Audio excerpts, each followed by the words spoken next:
Give it a second. Hello! What? Give it a second to catch up. There you go. What? What? There. Wait, whoop, whoop. We're good. Yeah, but they can still hear me. I don't know. Second time. Hello! And welcome to the Swole Initiative Network. Jesus Christ. No, that's not the official Our name. smoothest start.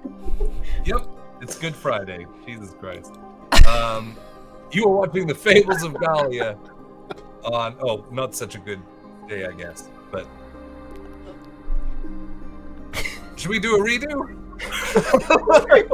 Welcome to the Swole Initiative Network.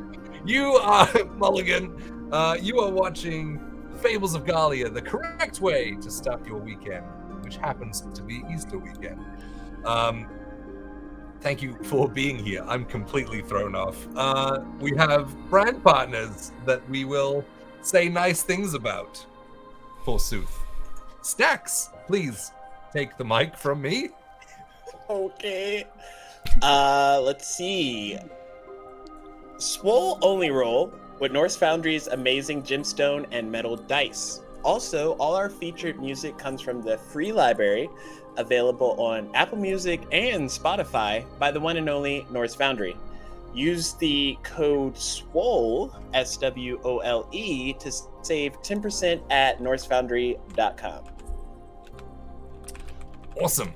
Thank you. And we will be listening to my collaborated album with Norse Foundry, which is pretty cool. I'm looking for a link that I don't have up. I will get it up in a second. Move on from that sentence. Wow. Yeah, we're going well. We're doing awesome. Really well. Yep, I've been. Yep. We're professionals. Don't try this at home. We do this every week. We've got this down pat. Is it my turn? Betty, Can I start talking? Please, Thank Betty. you.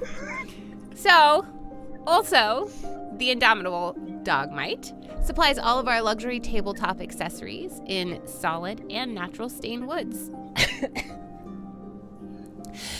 Like you've never seen them before. We're doing so good, guys.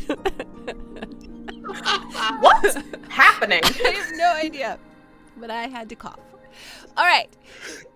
Go to dogmite.com and you can see these true champions of creativity. You can use the code SWOLE and get 15% off of your purchase. You can check out the custom DM screen over in front of Jay. He also has a beautiful rolling tray that has feet. I did forget to talk about that last week. I was sick. Don't like do that to the feet.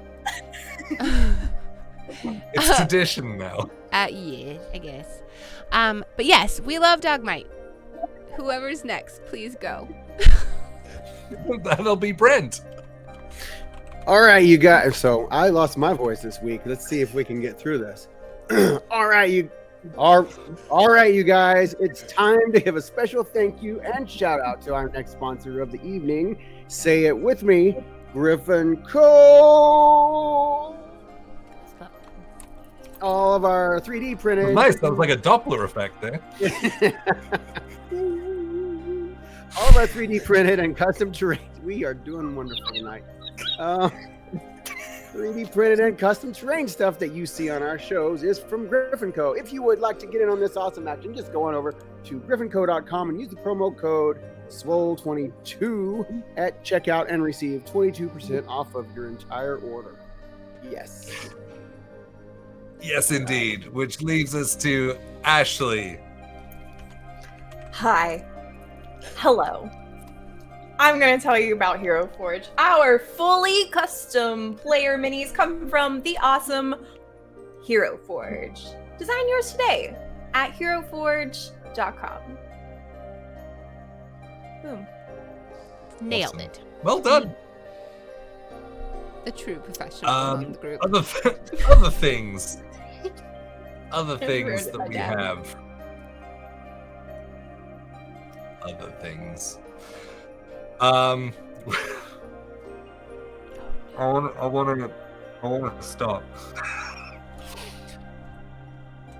Flex Flex points. We have flex points. Flex points signified by the flexing arm in the bottom left-hand side of the chat. If you click on that and click on one of our players, you can spend 1,000 channel points, which you get for freezies. You get to spend 1,000 points per character per stream. Yes, and when 10 people team up on one character, they will get a flex point, which allows them to narratively flex their abilities. There you go. And gain access to the rule of cool at DM discretion, obviously, but these guys are awesome. So yes, so team up in the chat if you want to see someone in particular get their flex point. We do also have a giveaway that's live, but the sub goal I've already texted him. We'll get it going. is off. 0 would be 45 right now. But once we get to 20 subscriptions, so right now that would be 65,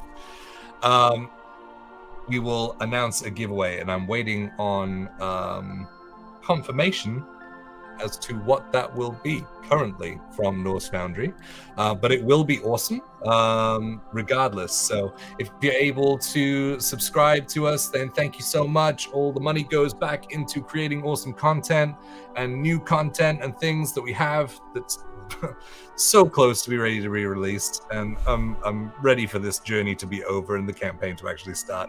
But we'll be running Spelljammer very soon, and I'm very excited about it. Gifted subs also go towards the sub goal if you are that way inclined, and thank you so much for your generosity.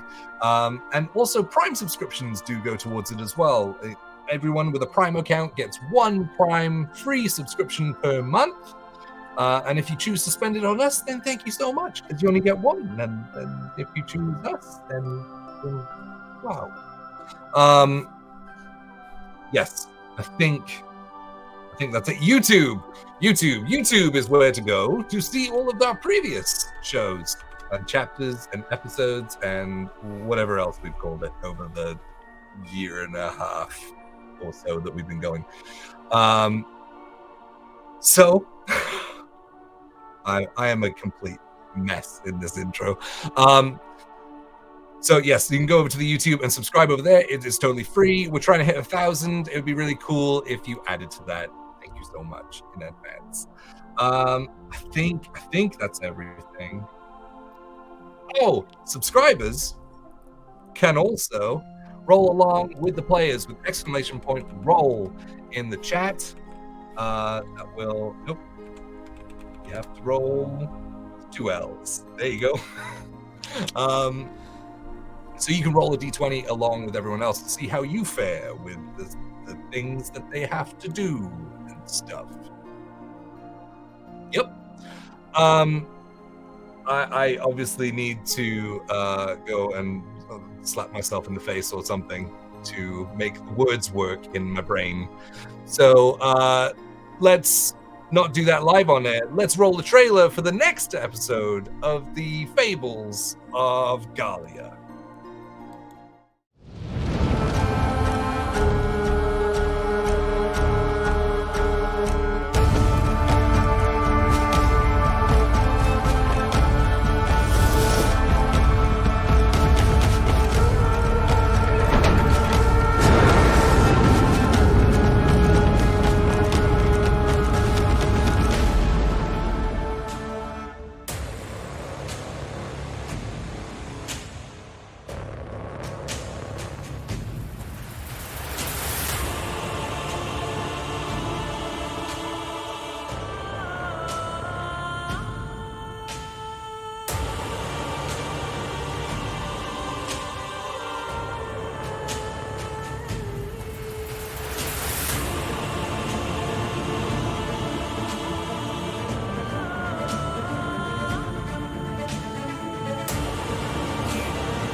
And so, last time on the Fables of Gahlia, this is the wrong kind of track to play for this intro. Let's play something else. Last time on the Fables of Gahlia,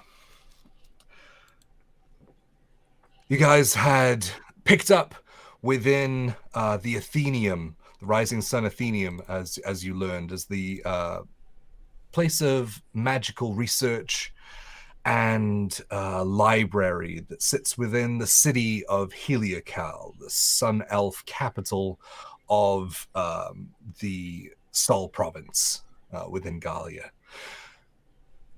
You had been picked up and taken away by a tabaxi, which later revealed himself to be called Antonio. After several middly stealth checks to get through, he was able to cause a distraction and lead you out of the Athenium and to a small hovel where the resistance was housed. The resistance are those who stood up to the Gnoll invasion of Heliacal and are just made of people who said no. Not a lot of seasoned fighters within these ranks. And after taking a small time of respite, Antonio told you that the reason that he was out was that he was looking for his son Diego, who had not come back from an excursion to their old house to pull back some food to the resistance. So, agreeing to go with him to back him up, you guys made it to the house in time to see two ghouls sniffing a scent and making their way, if that's the word to say for it, into the house through the windows. You guys rushed in to intercept this. Lily managing to use her ways to get through the window and unlock the door from the other side. Ensuing what happened, like it kind of went off. Adeline taking off invisible to find Diego, which she did. Everyone else taking on the ghouls and what became the Witherling, which rose from a dead Gnoll body. As you were putting them on their back foot, you sent Diego and Antonio, still invisible, out towards the front door, which burst open, and a large, imposing Gnoll figure ducked in through the doorway, standing up straight with a large glaive in one hand, the other arm completely armored with a gauntlet, two rusted spiked pauldrons on his shoulders, as Antonio uttered the words, "Oh no, it's Canoe." Canoe the Enforcer, one of the bosses that he had announced. And so, with that, we should probably go to the map, right? Okay.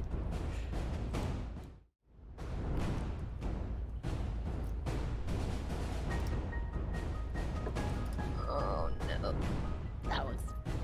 Yeah. Ta-da! Okay.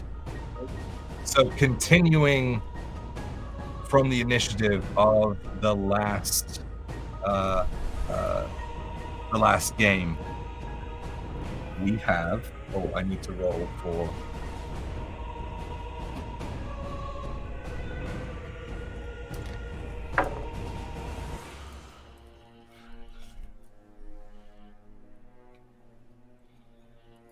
Okay.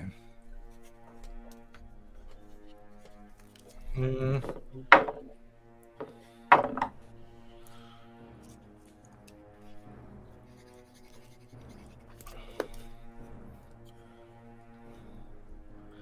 And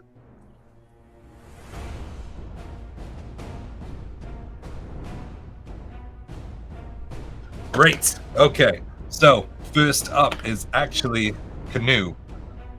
As he pushes his way through the doorway. There he is.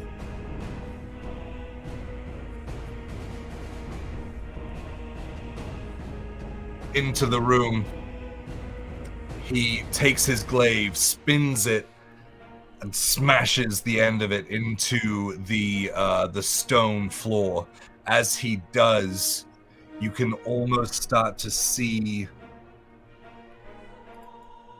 I would say, oh, Lily's right there, so you would definitely see this, and probably I don't want to Rose. see it.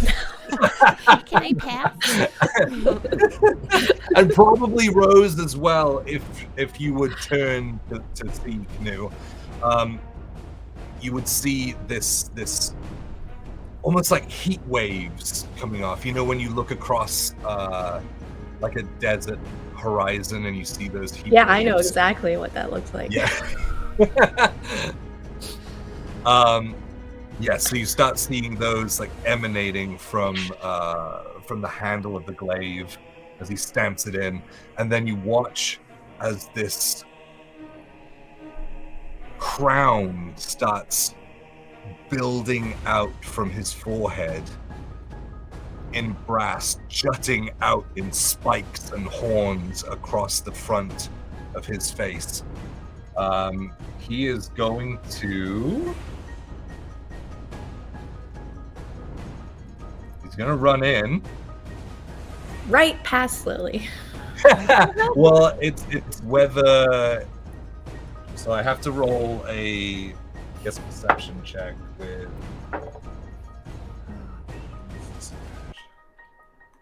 He does not know where Antonio is. Antonio. Good. Maybe he's like the Predator and he can't sense Lily at all. I mean, I don't have a heartbeat, Yeah. so But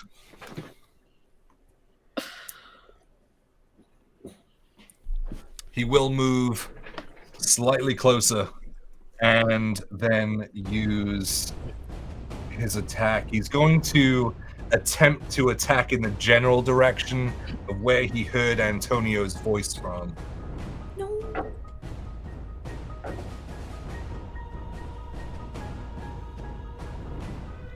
Which does hit.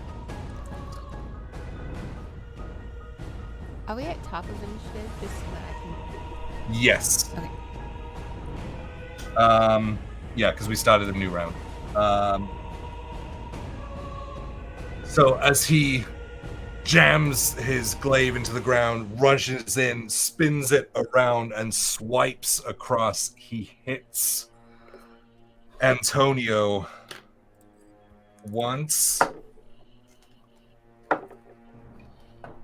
Second one misses. Third one hits.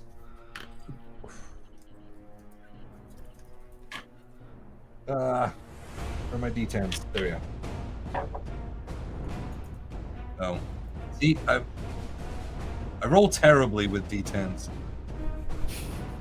No matter what character. No, I know. That's 8. And...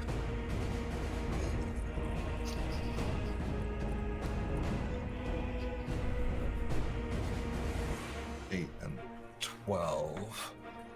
And as he strikes Lily being right next to him, like you would see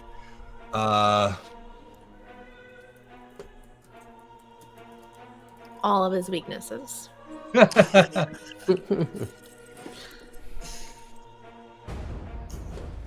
No. Okay. So you see, as he strikes down twice, the blade emits this black flame as it cuts across, revealing Antonio. No. Oh no. There's a lot of work that went into that.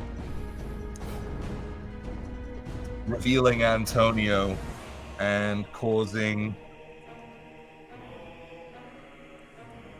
18. Then I have to roll.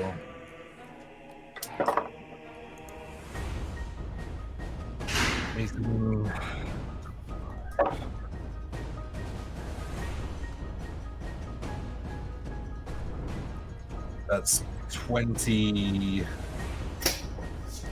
points of damage as you watch the flame ignite as each strike lands on him. Antonio instantly is thrown against the wall, coughing up blood as you watch these slashes in his front just starting to leak this scarlet liquid into his shirt. As he looks around panicked, his eyes kind of rolling around in his head. He's still up, but he's not in great condition. Moving on, Lily, you are up. Okay. I would like.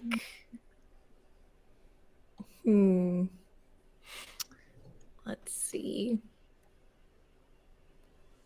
I would like to. Rage. Yes. Curveball. Yes. Resist. When did Yes. Lily become a barbarian? Just now. Barbarian. Telling you. Yeah, I was trying to make a word that doesn't exist, but I'm gonna stop. I feel like that was my entire intro. So yeah, it's okay. That's just being a DM.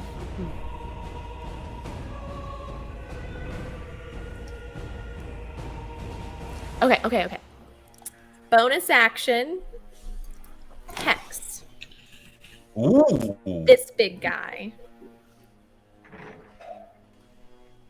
So, I'd like my hex, which probably isn't visible to anybody but myself.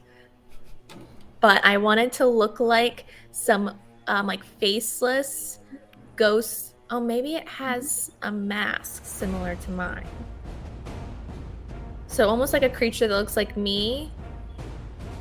Like a ghostly creature that's just like on his shoulders, like with the like clawing into his shoulders.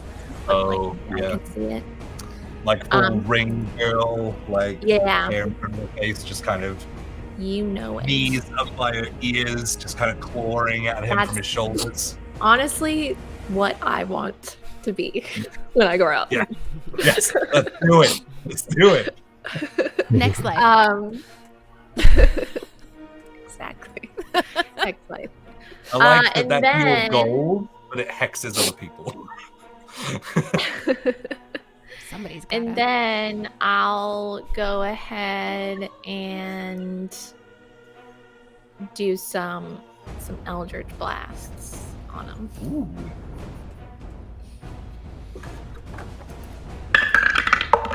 Well, wait, is hex a bonus action? Yes. Okay, cool. Is it instantly happen or is there a save Yes. to it? Instant. Go. But it's like it only does damage if I hit. Like it does extra Yep. damage if I hit. But- You got it.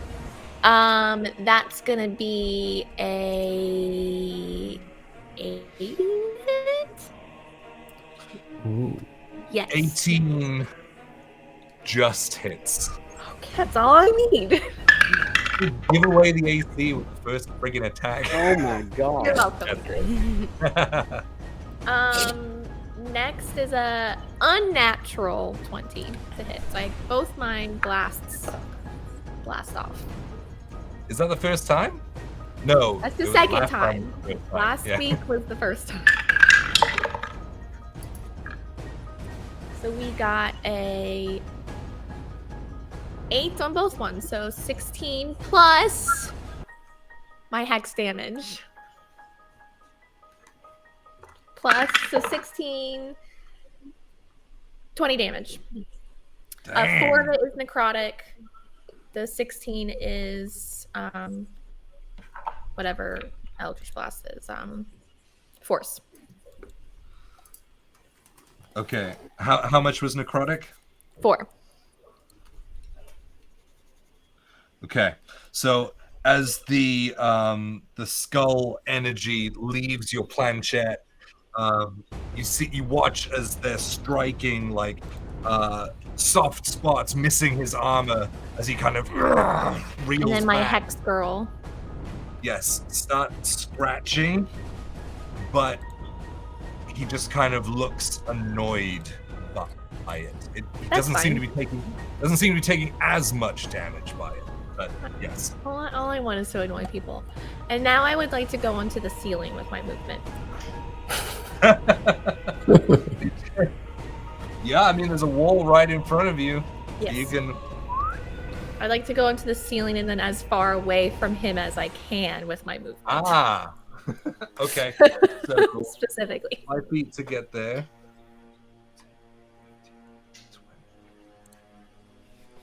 Okay.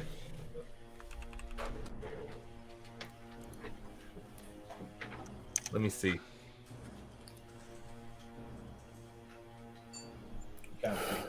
Again! Ah, look at that. He's in shot. There you go. I can't get you upside down. It's really Sorry. taking my immersion. Um, That's my turn. wait, do you have to dictate a saving throw that he has disadvantage on with Hex? Is that... Am I remembering Hex incorrectly? I think so. Or skill check. Oh, yes. Like- Yeah, also skill choose check. one ability when you cast a spell the target has disadvantage on. Oh. All defense. It's not an ability. A stat. Wisdom. Okay. Wait. Never mind. I was gonna be silly. Not here. We're not silly here. Nope. All seriousness here. Cool. All right, so that's done. Kaya, you are up. Is there what's alive over on my side of the room? There's the ghoul that's on the other side of the chair to you. That's right here. Okay. And All then right. there's the withering, which is right here. All right. I'm going to let me look at my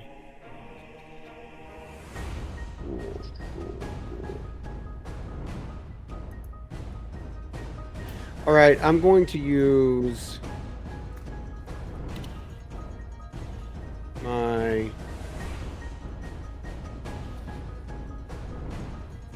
breath weapon, my breath of the dragon weapon, and I'm going to shoot it straight at the ghoul in front of me. And I'm going to go with, let's continue the lightning theme. Okay.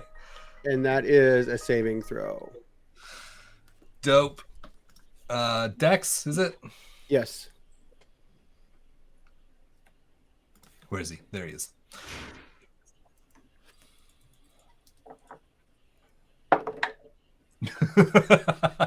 That's a natural one. All right. Well, that's good. So we will roll the old damage.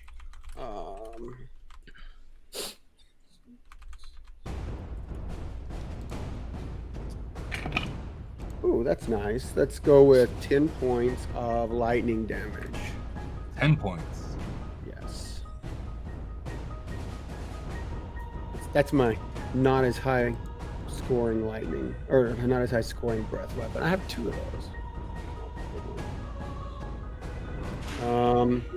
And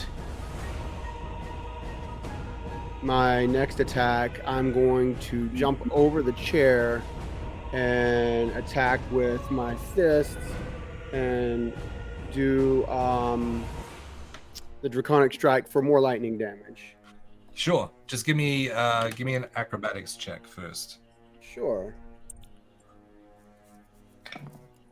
That should be good enough. 16 plus 8, 24. Yes, you are good. All right.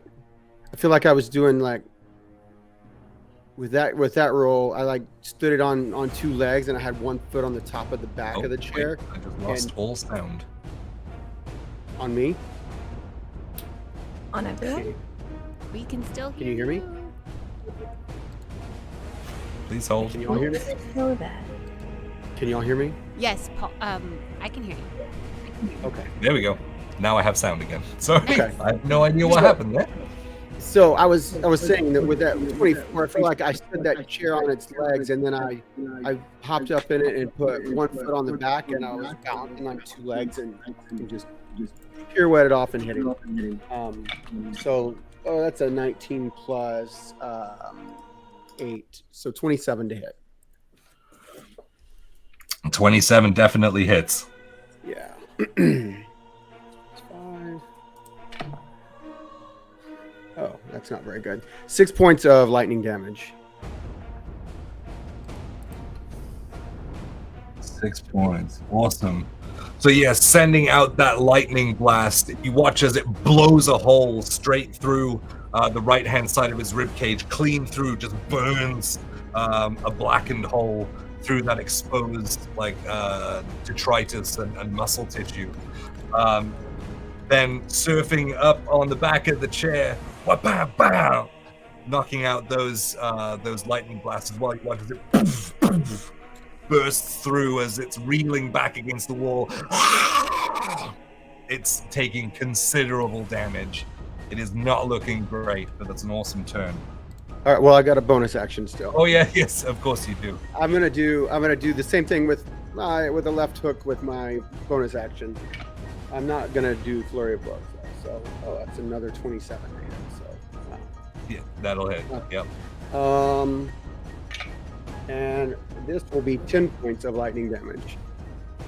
10 points. How do you want to finish him off? Oh, so when I did jumped off the chair, it's like one of those like a flying Superman punch, and then when I landed, when he bent over, I feel like I just did a left uppercut right under his chin to flip him, to just knock him back. Sweet. So after that flurry of blows, the Superman punch comes off the back of the chair, running over. Uppercut goes through his chin, and the lightning continues through your knuckles and up through his skull, blowing a hole straight through the front of his forehead as he falls down. Yuck City. So I guess now I'm down in the corner of the room. Do you have any more actions? No, I'm not going to do flurry of blows. I'm just going to sit. But I'm going to be down in the corner of the room now, I guess. Okay, cool.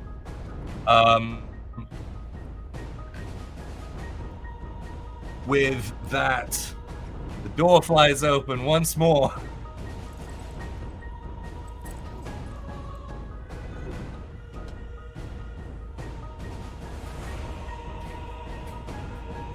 And in runs one of the soldier gnolls towards Antonio. Oh no. That hits. Oh no. That does not.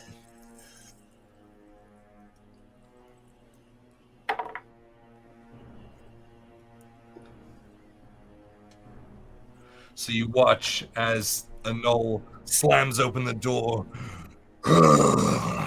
runs in with its shield, moves away its shield, and reveals a spiked chain ball, swings it, and crack, just at the right length, at the extension of this arc, it connects with the side of Antonio's head, and he slams against the bookcase that he was balanced against and slides down to the ground, limp. That is its turn. We've Adeline. traumatized this child. I feel so responsible. Okay. Adeline, I'm gonna fix you it. are up. I'm gonna fix it. Okay, Adeline sees this and just is taken over with sheer panic. And as she reaches out her hands towards Antonio where she knows Diego is, and for just the most split of seconds, Diego pops back into vision as she drops concentration on invisibility and twins vortex warp. As she steps back into that doorway behind her and warps them into that bedroom. She's gonna grab them both and move them to that far corner of the bedroom and get them out of the action. You can absolutely do that because you can see. Wait. I'm gonna kick that door open behind me as my movement first. Technically, technically, there is a wall. It's a joining wall that stops you from being able to see it. So you'd have to move to do it, but you could do it. Okay, I kick open the door behind me, I step forward and do it. And then I'll stay however forward I need to be, but I want to make sure that door's open so because I have to see where I'm sending them into that back room. Okay, but Great. cool. Yes, you can. You I had can to do see it. The second level because I'm out, or at third level because I'm out of second level spell slots. Ugh. So, for that moment, the invisibility drops around Diego, and you see this small, tabby, tabaxi child looking mortified with his hands, with his eyes wide open, his hand outstretched towards his father on the ground. Before, what does your vortex warp look like? I think it's like encompassing them in like all these dapples of these bright stars that then just like blink out like a black hole as the light is just sucked into like the absence of all light. And then they pop back, but no one else can see that but me, I hope. Excellent. Yeah. Just like that, you watch as the space around them kind of just envelops them within this darkness and disappears. I guess no one really knows where they are yet. And that was also my last sorcery point, so... Where did you want to put them? As far as I can see into that room, if I can, like... Yeah, so in that far corner, as far as I could see. Yep, you got it. Awesome. And that is, that's my action. I don't... Do you want to move back towards the door, or do you want to stay there? I would move back towards the door is kind of to guard it. I want to keep anyone from going through it. And I'm going to... I can do this as a bonus action. Do I want to do this? Can I do this? Nope. Okay. Nope. Nope. Yep. I'm good. Okay. It is the Witherling's turn. Now, Rose, you had turned undead last time, and that's why it had run. Yes. Or... Yes, it was that. Do they have capability to use their turn? Or they're just considered frightened from now? They're turned for a whole minute.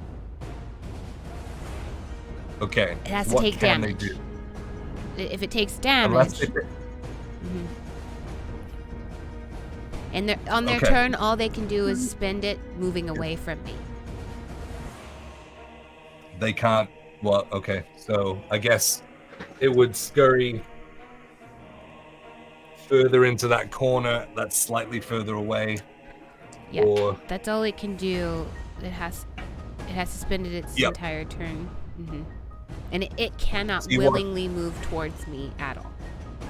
Yeah. So you watch as the Witherling kind of grabs at the stone wall, kind of clawing at it, leaving like bloody trails. across the wall as it's like smushing itself against it, trying to keep away from Rose and her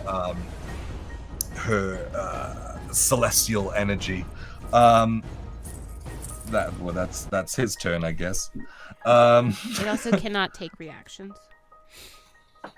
Got it. Can't do anything. Got it. It's cool Then- when it's the bad guys. It sucks when it's you. The door opens once more. No. Unlock There's the only fucking one door, guys. I already established this. When I think we're good. Another one?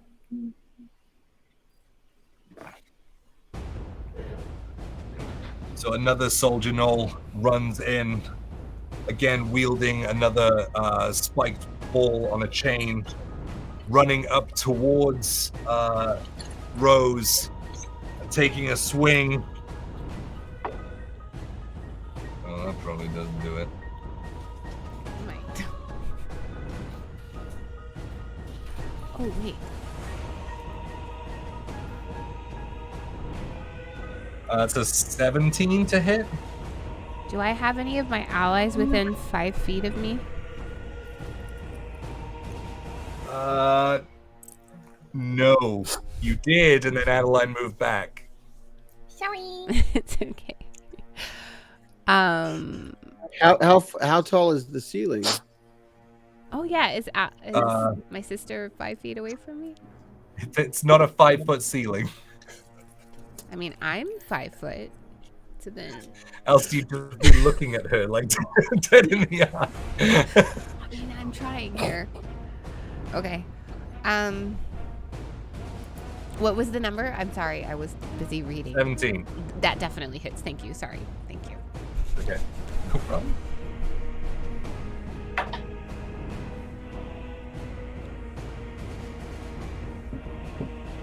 So that is 8 points of piercing damage.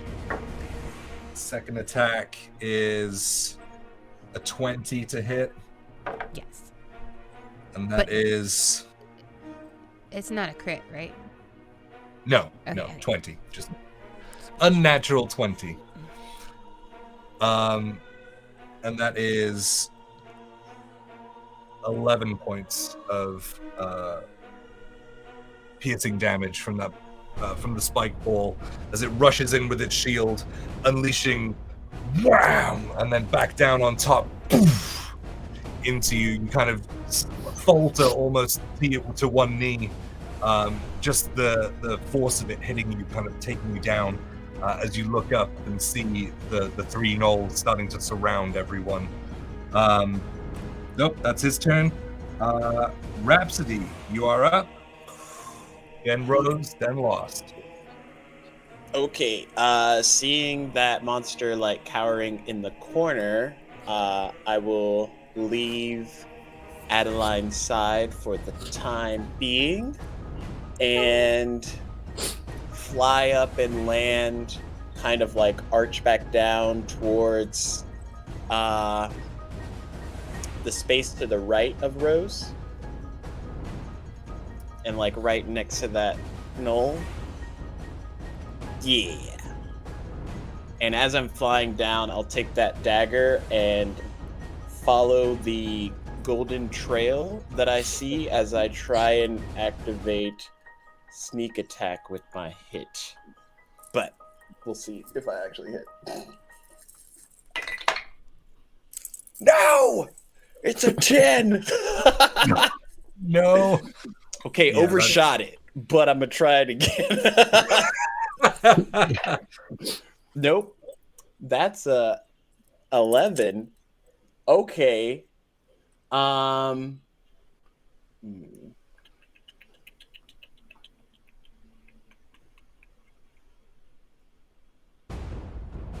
Can't do that. I will use one of my key points to assume a defensive position and patient defense, but I'm gonna like lock eyes on everything that's coming through the door apparently. Just all of this. Okay, you got it. So attacks at disadvantage against you, right? Yes.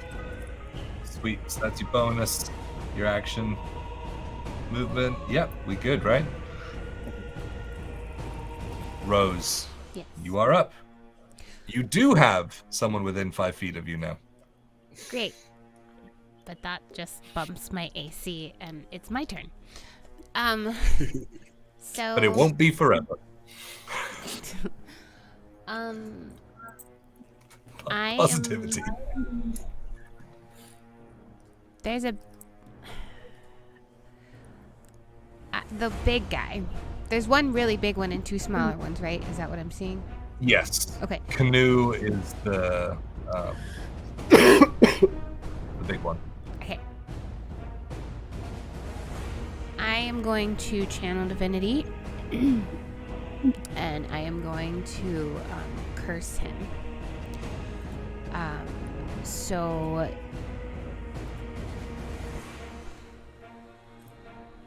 Damn. he is All right. within 30 feet, right? Hexed and cursed. Yes. Mine and my sister's powers combined. So you'll see. It's like the Care Bear stare, but it's just different shades of black and gray. Yes.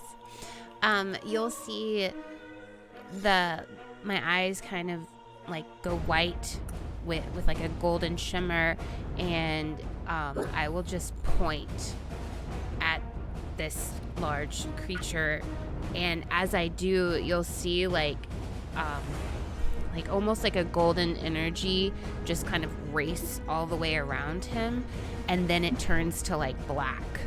And he is now cursed, and I'm setting my brother Lost up because any ally of mine that hits the cursed creature with an attack, all of their damage he's vulnerable to all of that damage now, and then it ends. So anything that my brother Lost can do on this creature next will be vulnerable to it. Ooh. Ooh. So Got it. How does your curse look? I just explained it. Oh, sorry. That's like reaction to me. You did hear me say the thing about the sparkle turn. Yes. Okay. Yes. And then, can I see into that room where I'm at? Like, I'm looking for Antonio. Yeah, I would say you probably wouldn't see Antonio or like maybe his feet, but you could definitely see Diego in there. Will I take a hit? Yeah, I will. I want to get 30 feet to Antonio. Like within 30 feet of Antonio. You want to get within 30 feet? Yes.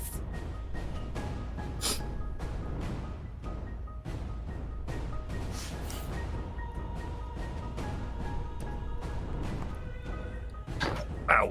Oh, you are within 30 feet. Where I'm at? Yes. Oh, and I can see him? Wait, hold on. Oh, no, you're not. You would have to see Antonio, you'd have to be where Adeline is, or you can push past into the room. I just need to see him, so I'm going to do whatever I need to do to get to see him. So push past into the room. Yeah, because the door's open, right? Yes, Adeline's just stood in the doorway. Got it. Adeline stood like just in front of the doorway. Uh-huh. You can see Diego behind her, Okay. but you don't see Antonio. He's slightly out of view. Okay. Yeah, I'm going to do that, and kind of as I do, like, back up to Adeline so my shield is in front of the both of us. Okay. I love when you do that. I know, baby. All right. My headcanon is Roz's back is to Rose, and he thinks she's there. She just leaves. I got you. So sorry.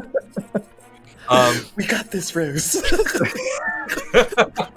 got this. I'm gonna go take care of this.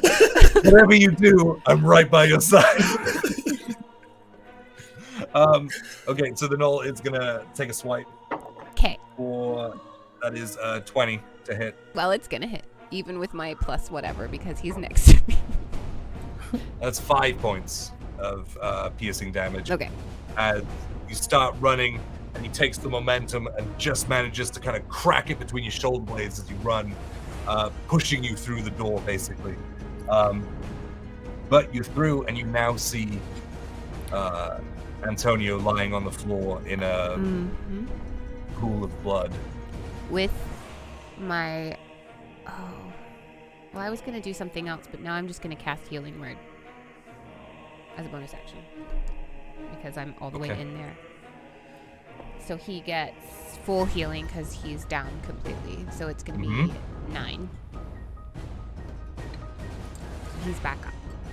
I just had to be within 30 feet to do either thing that I was going to do, so that works. Okay, so then you're gonna back out and be in front of Yeah, Adeline with the because shield. I didn't move all 30 feet, right? No? Okay, then yeah, I will then do Like there? Sure. Okay. And I think that's Yes. my turn now. So you watch as you cast Healing Word and you see Antonio's chest rising once more as Diego kind of drops to his knees by his side, kind of grabbing onto his arm. But you don't have time to be here. You have to be elsewhere. So you run out past Adeline, readying your shield in front of your ally. Yes. Awesome. And now I have a plus to my AC because...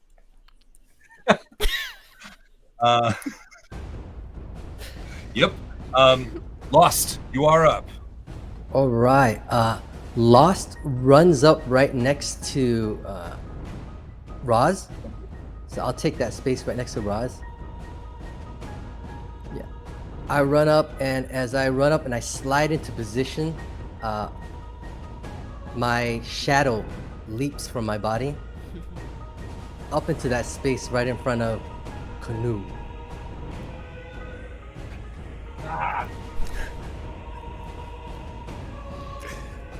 We lose more shadows that way. And while the shadow is in the air, he launches all his attacks, all the attacks, because he notices it looks familiar. That thing that Rose did looks very familiar. But yeah, I launch all the attacks So all the attacks are coming from your shadow. from my shadow. Yep. Got it. So yeah, like Um, baseball sliding into position, you watch as Lost Shadow slips out from where the light is being cast from that book in the middle of the room. It slides out from underneath him, separates, and then forms on the other side. Yeah, go ahead. All right. No great weapon because this guy looks beefy. So regular attacks. 15. 15 does not hit. Okay. Second attack. 20. 20 does hit. 20. I'm gonna launch all the attacks. 20. Action surge. Okay. One more attack. Oh, 2 more attacks. Uh-huh. 23. Hits. 22. Hits. Is it just the vulnerable on all the attacks or just one? Just the first one, I think, isn't it? Oh, sorry, I was doing chat things. To all of that attack's damage. All of that attack. So it's the one attack.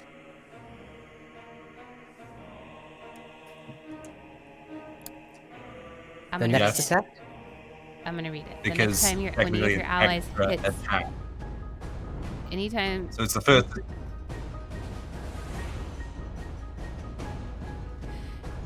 The creature has vulnerability to all of that attack's damage, and then the curse ends. Okay, so yeah, so it's the first attack that hits them basically. First attack. Okay, so that's max plus a roll. That's 17. 22 damage on the first attack. Oof. Okay. So basically, like the shadow swings the spike chain, and it looks like it's about to hit, and out of nowhere, it looks like the chain just bends and finds like a chink in a space in the armor. Because Rose's fate stuff is like just like bending fate. Second attack. Oh, second hit is 7 damage.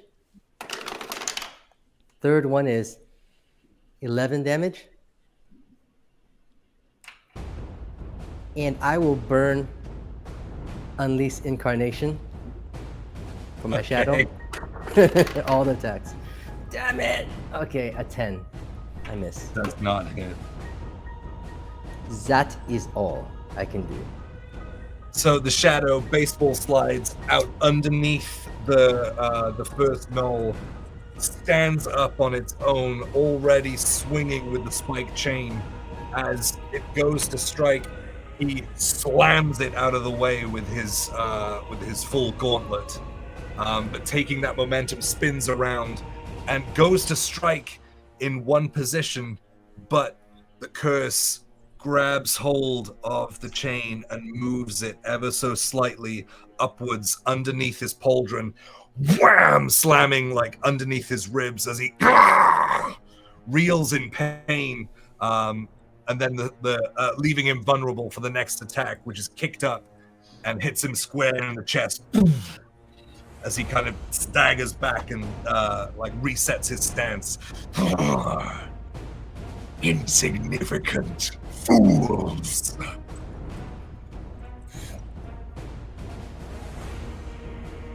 And that is it. We are back to Canoe's turn.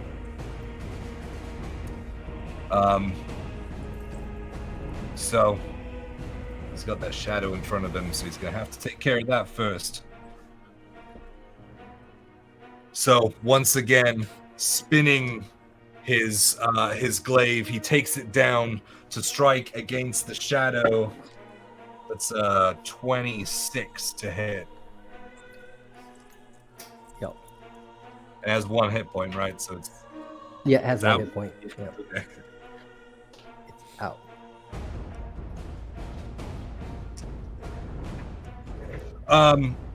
As he does, It dies with the offhand middle finger.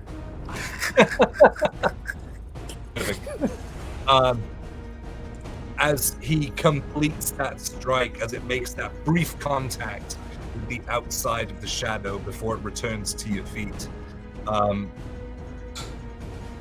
it connects and his eyes ignite, and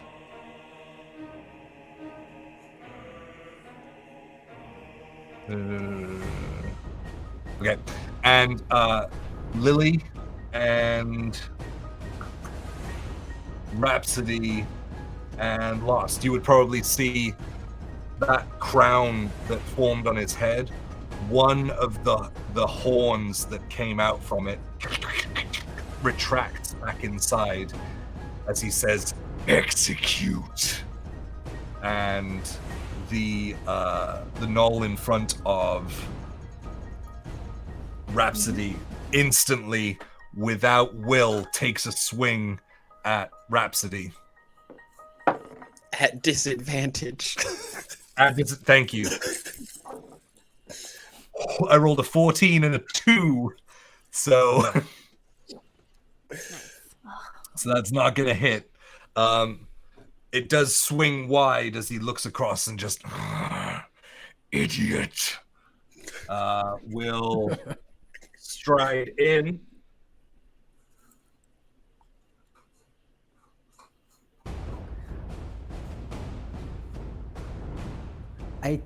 I take my reaction attack when he hits that square right behind that gnoll.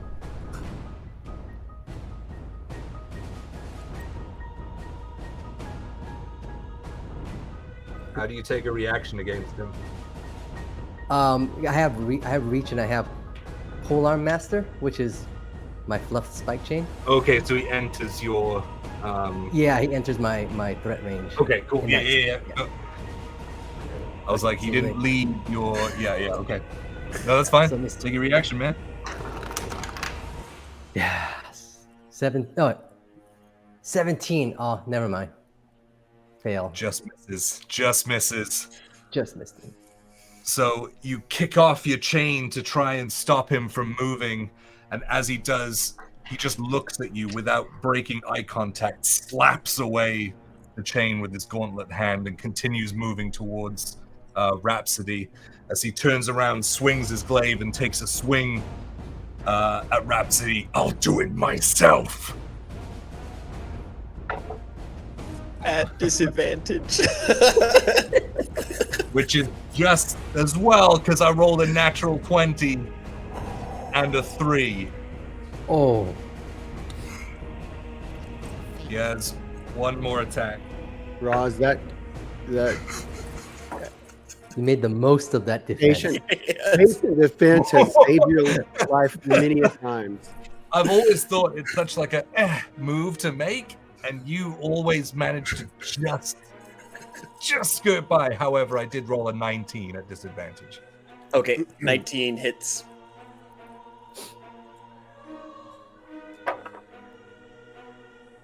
Okay.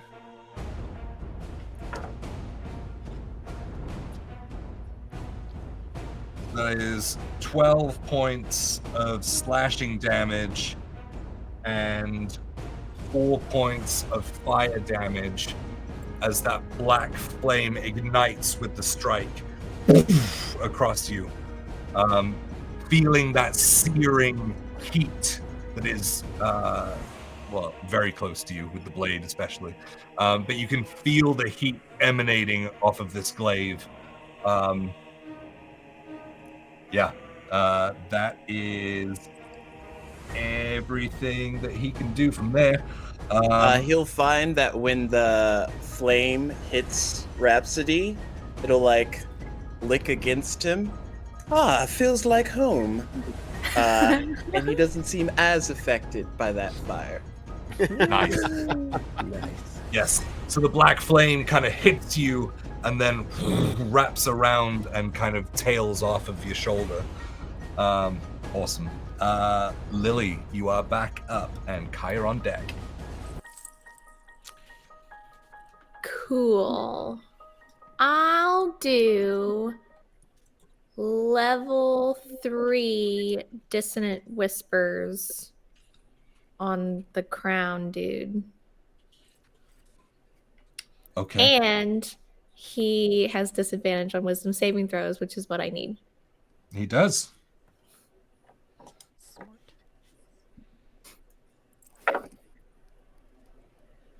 First roll is an 18. That is a disadvantage, so you would do less than that for this roll.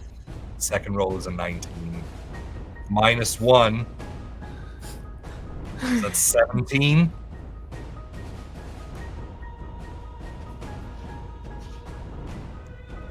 I'm personally offended.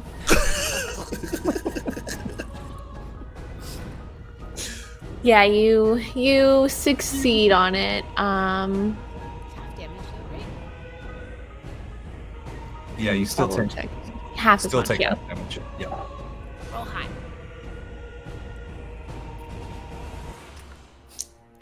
I'll try.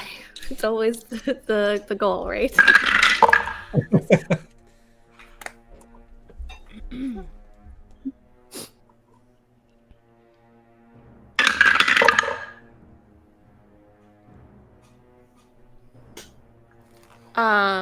So it was 20, so half of it, so 10. All right. Psychic damage. I want Still my a- little hex lady just to be like whispering, just terrible things in his ears. Yeah, you Terrible watch nothings. as he starts kind of shaking his head, the like ethereal girl on his shoulders, like standing on his pauldrons, basically, like grabs one of his ears and opens it and starts like whispering like a dead language into his ear. Does he take hex damage as well?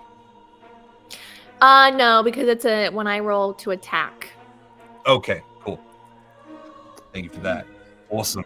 But he does kind of shake his head and reel back a little bit from that, like halting his like onslaught forward. Awesome. Bonus action movement. You staying where you are? Just gonna stay right here, Got it. crouched on the ceiling. Kaya, you are up.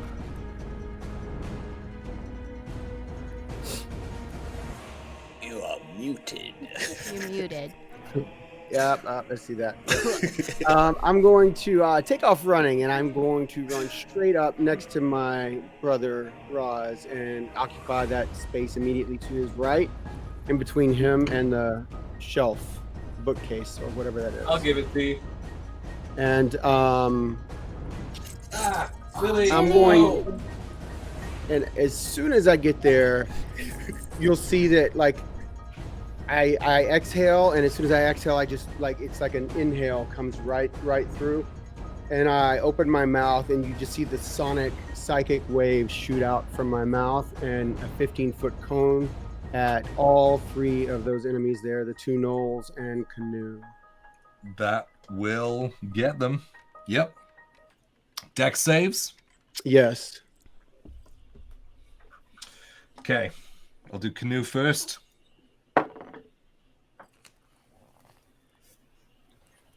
That's 14.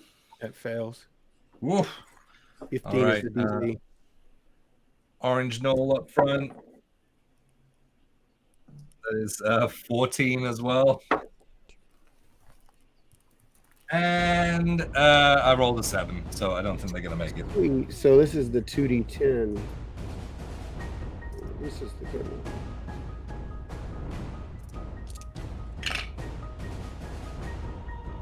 And that is a 10 and a 4, so 14 points of psychic damage on all three of them. Okay.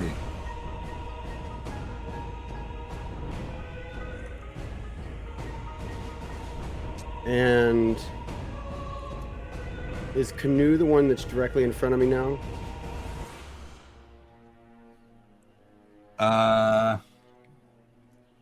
Yes. Okay. I am. Let's go with.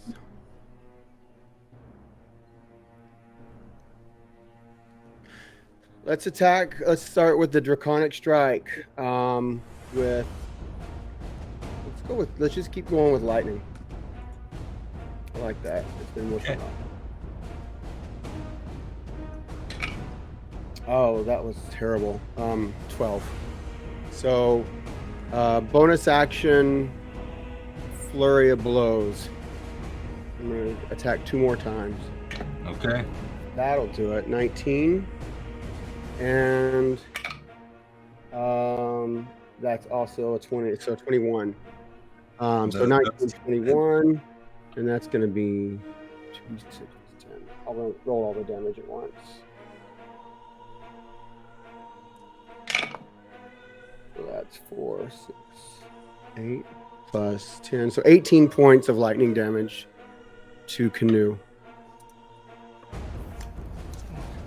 Nice.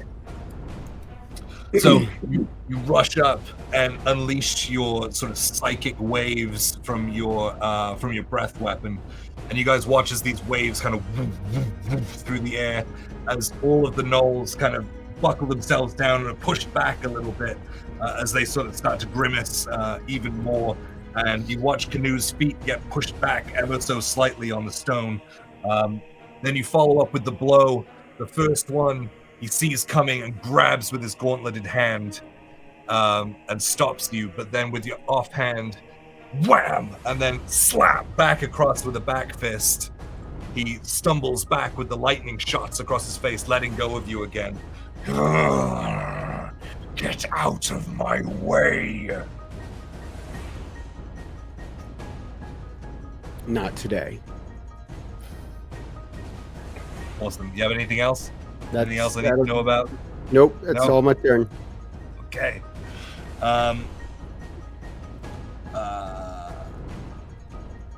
It is this Gnoll's turn.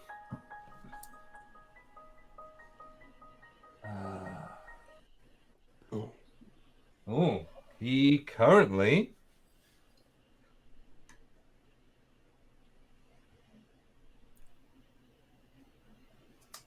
can't get through. You've managed to wedge them right there. So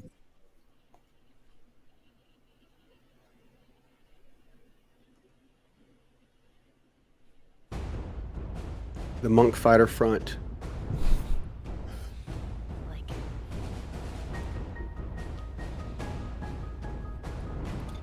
yeah, so he will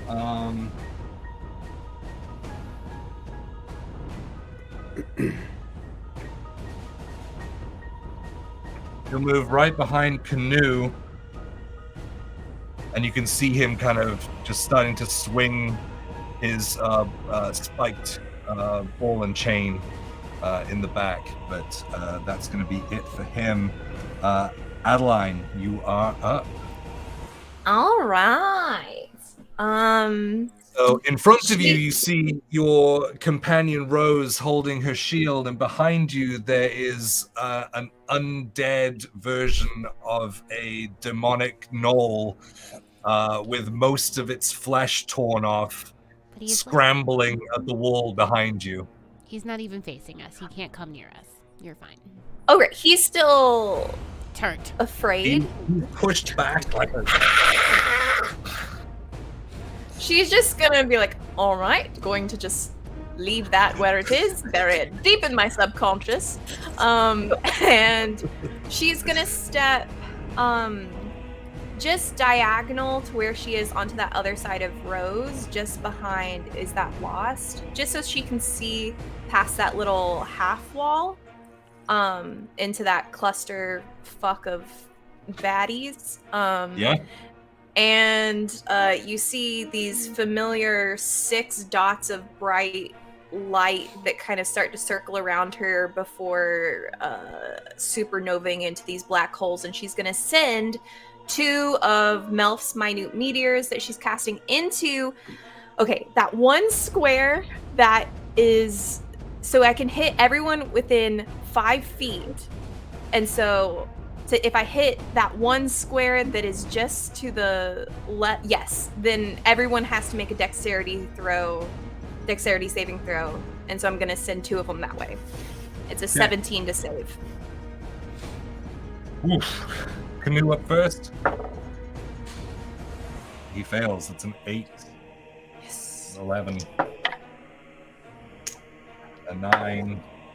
And a 2. Did everyone fail? Everyone did fail. Oh, how exciting! Oh, how exciting! Okay, that's 15 points of damage to all 3 of them. How much? 15 fire damage. 15. Oh, that's what you said. Cool. And I've still got 4 of those black holes circling around me. And she's just gonna take another little sidestep back behind Rose and stay there.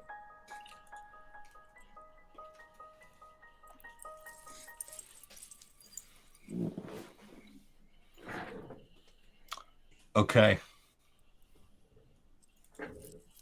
Cool. The Witherling is still scrambling against the wall.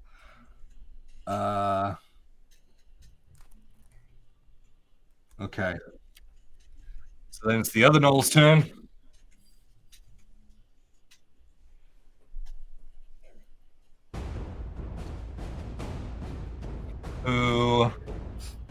is going to swing his spike ball and chain against, I guess, Kaya, because he just ran up and attacked Canoe. So that's a dirty 20 to hit. That'll hit. And a 19. That just hits. Okay.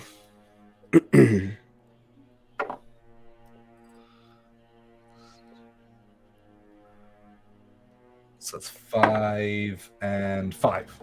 So 10 points of piercing damage as you're just kind of getting out of that sort of round of blows on Canoe. He sees an opening and straight on top, wham, and then across, poof, straight into your chest. You take the force of this blow as it wedges itself like inches deep into your sort of dragon hide before it is yanked back out and blood starts to pour down your chest. But that is its turn. Never mind. What? Well, the sentence I was gonna say was, how many inches deep can you get into someone before they die? But I wish that wasn't. But I was like trying to be like, because it, but I don't mean it like that. But that, I'm just gonna. Whoop. Well. And that's clip. That's the wrong Twitch channel to ask that question. I meant it in a very scientific. Stab. Forget it. Never mind. Nope. You need to ask the hot tub streamer. For science. I mean, the human skin is only like 3 millimeters thick, so. And we all know what for science means. Yep. For research reasons. Anyway,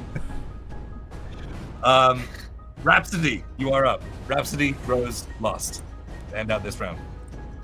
Okay, taking this Band of Brothers moment while we're lined up, Rhapsody is gonna attack the gnoll in front of him to try and clear up some space.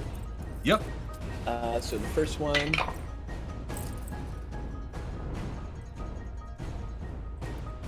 $24 to hit. A 24 does hit, yes. I'm probably going to hate this, but I'm going to use my sneak attack on that one. Okay. And then second attack. 24 again. That'll hit.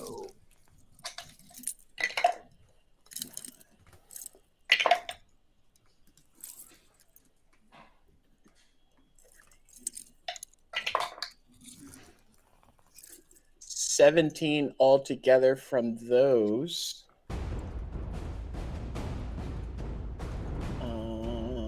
17 with your sneak attack? Yes. And then... Before you do that, how do you want to do that one? Ooh!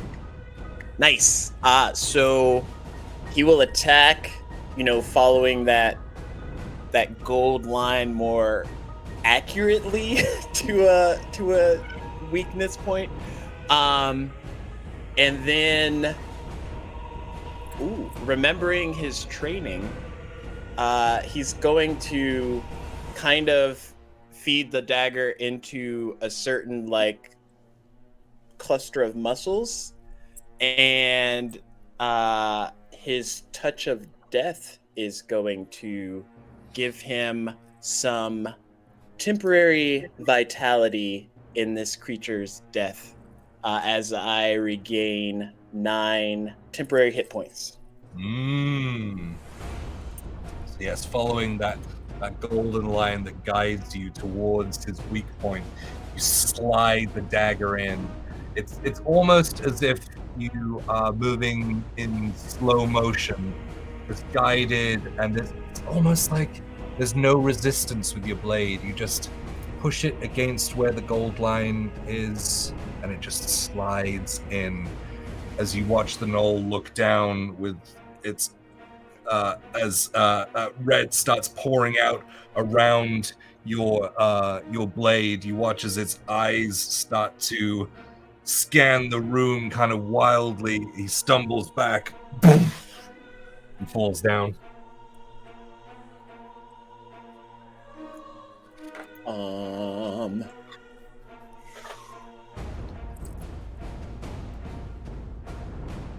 Bonus action. Do I wanna do it? Yeah, I want to do it. I'll use my last key point, patient defense, and move up 2 squares so that I'm next to both the big guy and the other gnoll, but still within range of it. Yep, you haven't left their melee. Yeah. And just turn towards the wall, because if anything else comes towards the door, I want to be ready. But yeah, in my turn there. There you go. Attention to detail. Sweet. Rose, you are up. I have some questions. The one with the crown on his head that you say, like, when he came in, No. there was, like, no crown and it grew onto his head? Is that, like, it came from the inside? And It seemed to build out of his head, yes. Okay, and then, but, like, he's holding something that's emanating something? Something. A weapon that looks like it's emanating? It's a glaive that seems to give off, like, heat from it. So I Intense could, heat. and you can make me roll for this because that's fine, but would I assume that this is some kind of magicalized weapon? You can give me an Arcana check. I mean, the DC is not particularly high. That one's been fucking me over. I'm gonna roll a different one. Because you didn't see him activate it. Oh, yes, you did. Yes, you did. I did. I was over there. Yeah, no, that's fine. Yeah. You saw him hit it on the ground, and then stuff happened, so... Yeah. Okay, so for Arcana, it's 14. Okay, yeah. Okay, so yeah. It was 12. Oh, cool. To get, so. Dope. So I assume that that's some kind of magical weapon. Mm-hmm. I would like to cast Dispel Magic at the 3rd level on his weapon. Ooh.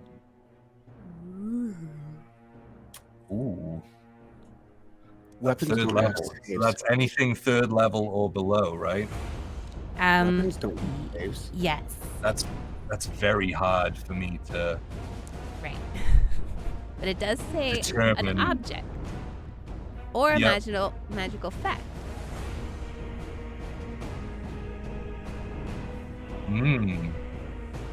That's super hard for me to determine because it doesn't actually have a level attached to it. Okay.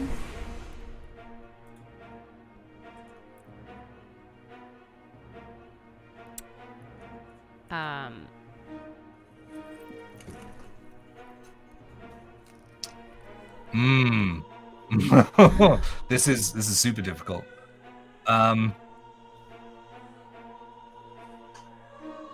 Okay, so this is the way I'm gonna rule it. I think it's fair. There is, without ruining stuff, there is a DC associated with this weapon. Okay. So I need you to make like a almost like a counterspell roll for Okay. it. So that would be your spell attack modifier and your and the d20 roll. The DC you have to beat, and I'll be open about this, it's 17. You can do it. I got this. I rolled a 17 plus 8. It blows up. No. And they all die, and we go home. We gotta go home. It's done. How does your dispel magic look? Okay. So she's taking everything in and seeing the magic and things happening, and she's assuming that this is the one that's in charge and hoping that if we can neutralize him and his power, then we will be able to maybe get the fuck out of here. So, with every ounce of her being, she thinks about Eastus and the fate of what is happening in this room right now, and it's kind of not looking good for some of us. And so when she casts Dispel Magic, it's like a thread of gold energy, like that Eastus would use to sow the fates, comes out from Rose's hand and rips the weapon out of his hand, and it just goes to like metal on the floor. Okay, I'm gonna step in Do it. a little bit on that one. Do but it. I really don't the know what gold, it does, so I can't like. The gold threads take off from each of your digits from your casting hand and wrap around the glaive as he holds it. It pulls back, and this black flamed shadow is ripped from inside the glaive, and it is pulled away as you retract back. He looks down at it, feeling the change. The crown turns to rust and blows away from his forehead. He wipes, looks up, and says, "You." Cool. So for my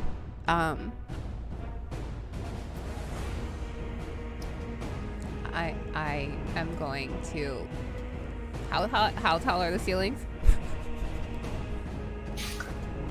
10 feet.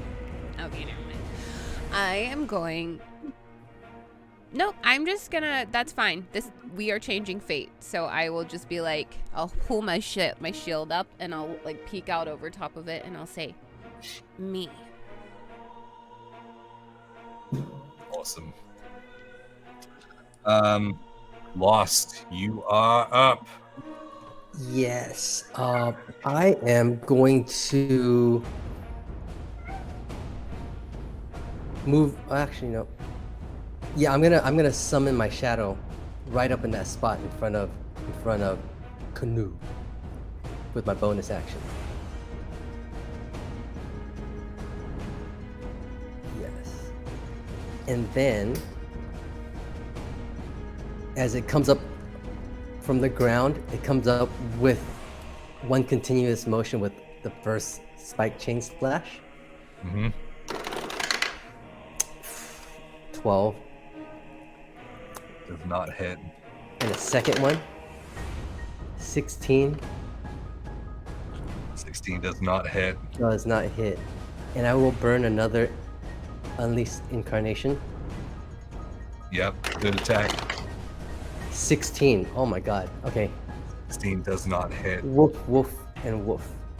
So you watch as the shadow slips out from Lost's feet once more, taking form in front of Canoe. As it comes up with the shadowed spike chain, you watch as he is angry, trained on Rose in this moment. The chain comes up, he takes his gauntlet and just wraps his arm around it and just stops it in its tracks as your shadow struggles against it and then pulls it through his arm, ready for the next turn. And with the end of that turn, oh no, well, actually, do you have more? I'll use my movement to move right next to Kaya. So across, yep. Yep. Right there. Yep.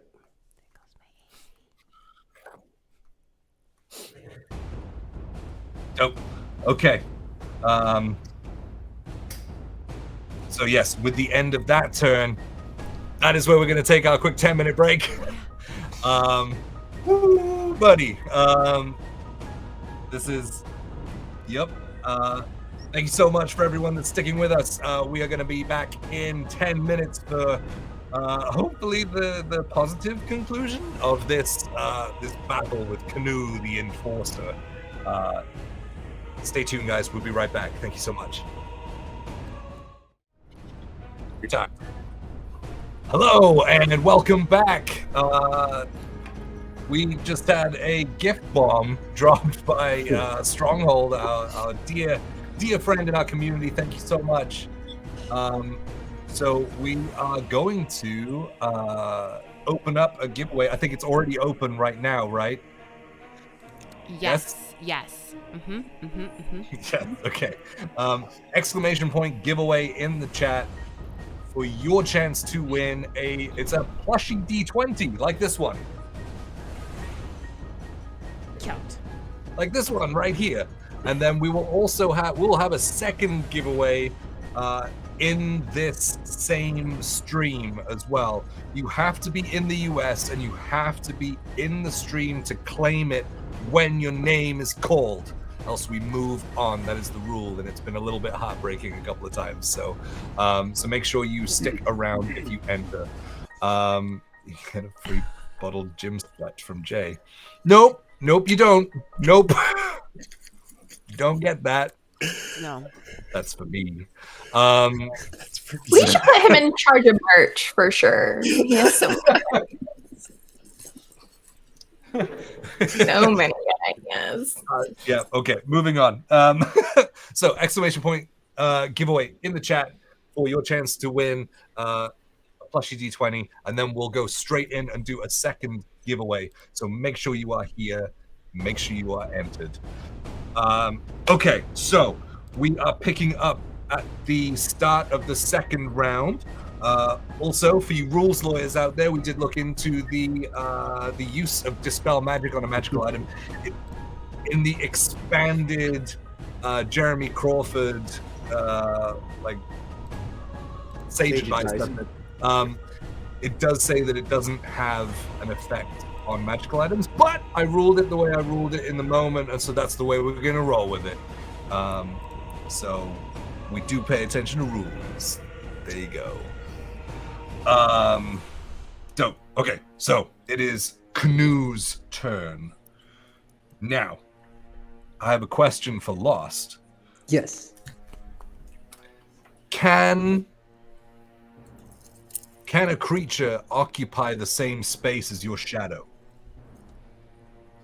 Can a creature occupy the same space as my shadow? No. No. Okay. No. Alrighty. Then he's gonna have to cut his way through, I guess. So he's going to, just eyes still completely trained on Rose from ripping the raw magic out of his glaive. He starts spinning it around and swipes at the shadow.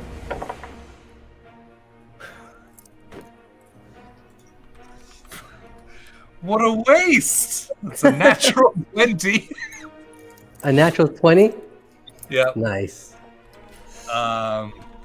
So just swipes straight up and cuts the shadow in twain as it drips down into both hands, one either side, as it drips down into the ground and rejoins with Lost.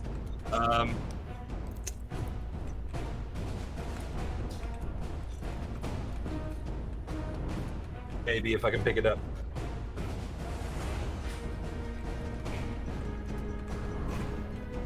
Ah, no! Everything's full. Burn it all down. Jay's playing Operation right now. Jay's fingers. Okay. All right. So he does leave the two monk boys will get an attack of opportunity as he leaves the melee space. Yep. If you would like to take a swipe. 18. 18 just hits. 21. That also hits. 8 points of piercing damage. 8 points. 10 points of lightning damage.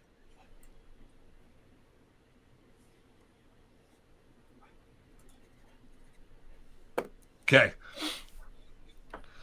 So striking him as he walks away, poof, poof, he is unfaltering in his movement towards Rose as he walks through the gap in the shadow as it's dropping to the ground.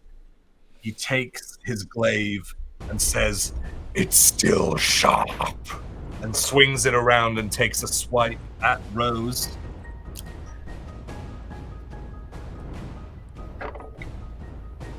It's a 19. Yeah, that hits. And a 24. Oof. Even with boosted AC? Yeah, it's only a 16 with all the boost.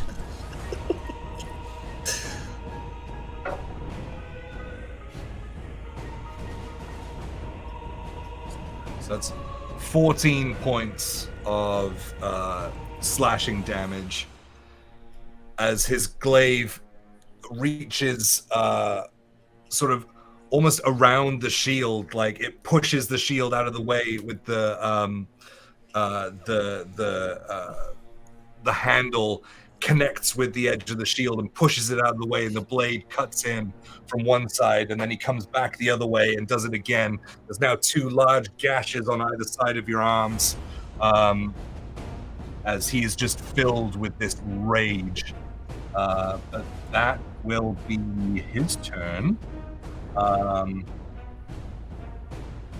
Lily, you are like upside down, looking at the back of his head right now.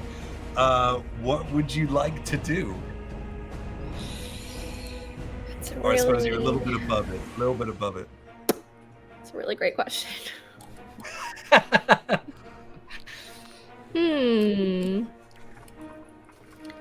I shall just break his neck. Oh. Done. Battle over. Easy peasy.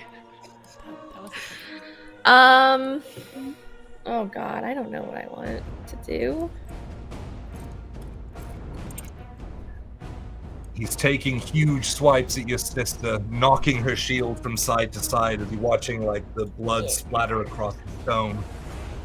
Yeah. Oh my gosh. Just gonna do some Eldritch Blasts, I think. Just like right at the back of his head. Yep. Nope. Nope. Neither of them hit? No. Doggone it. Okay. You want to use your bonus action? Don't even know. You have Yeah. body things. Gonna do some inspo to my sis, so she'll see a loved one who will grant her some, hopefully, something that keeps her from dying. That is the hope. Yeah, so once more you see that familiar apparition of your mother as she takes your head between her hands and nods her head before fading away into the ether. Yes, you take your what die is it? Is it a D8? D8. D8 inspo. Got it. So, are you staying still? Are you moving away? I'm just gonna Moving stay closer? right here. Okay. All right. Awesome. Kaya, you are up.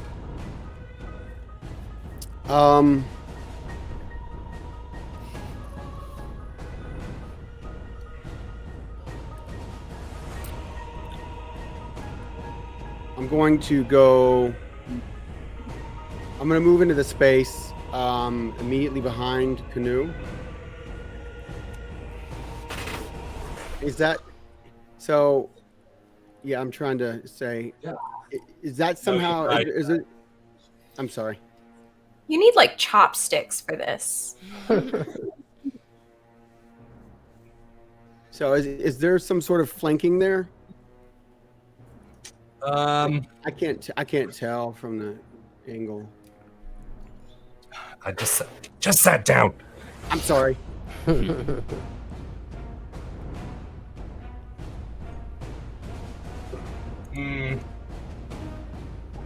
If there's not, it's no big deal. I was just curious. I wouldn't say on this turn, because no one is. It's only you that's engaged with him right now. Okay. All right, then I will just do a straight up attack. Unarmed strike with the Draconic Strike. That is 24 to hit on the first strike.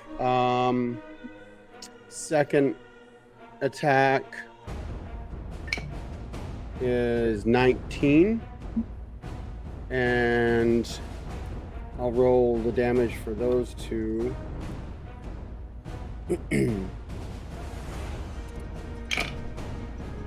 That's only 14 points of lightning damage. Bonus action, flurry of blows. Drop my dice.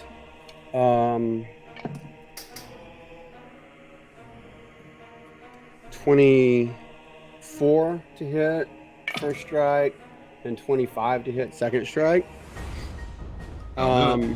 And so two more. That's 8. So 18 points of lightning damage. And I'm going to use my, what's it called? What was the damage on that last one? 18 points. I'm going to use my, what's it called? I can't remember what it's called. Fighter can go again. Action surge? Action surge, thank you. How many times a day can you do that? Once. I haven't done it yet. Yeah, you used it on the ghoul, I believe. No, I didn't. That was just my bonus action. Are you sure? Last session? No, I didn't use action surge. I used flurry of blows once. Okay. All right.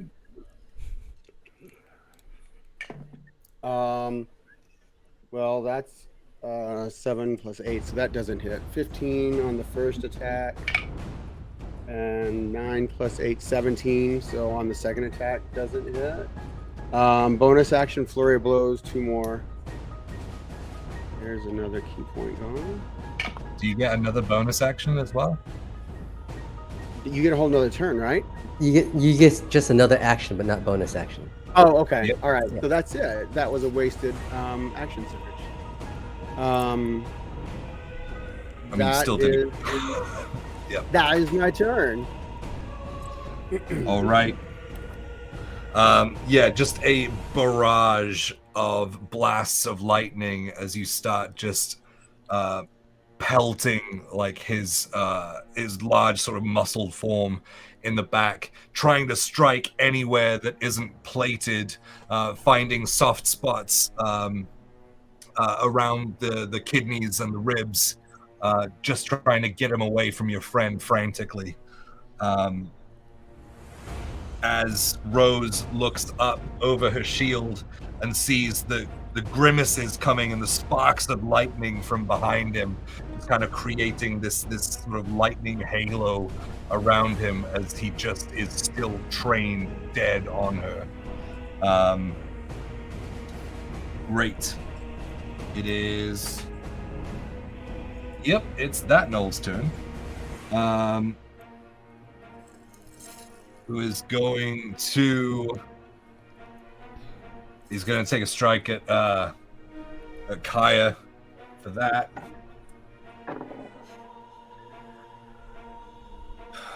Yeah, it's over 20. 25. Yep. And a natural 1.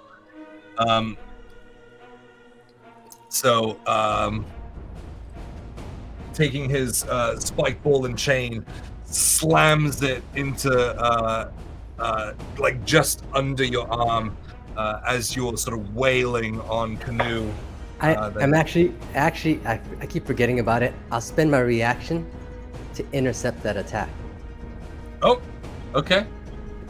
Yep. So as that attack comes in with the flail, my chain swings out and gets entangled with that chain, and pulls the attack away from Kaya. Depends on how much damage. It was 9 points of 9 points?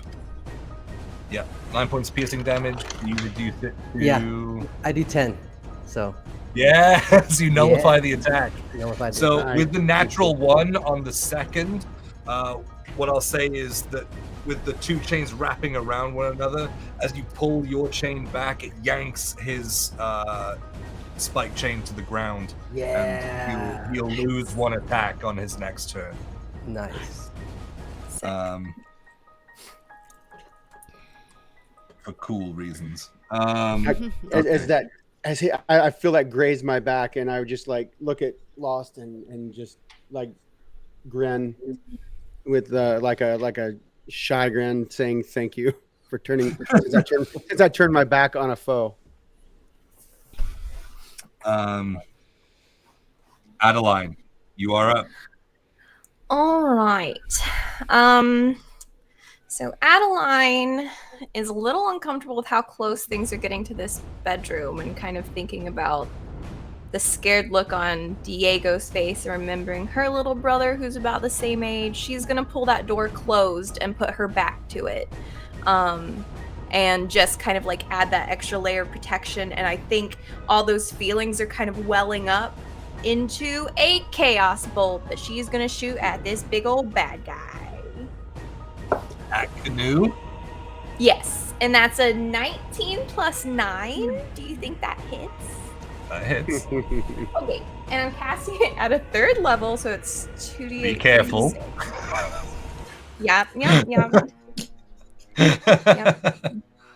Wait. 1, 2. Okay. Da-da-da-da. Da-da-da-da. Okay. This is ASMR for you. Ooh, okay.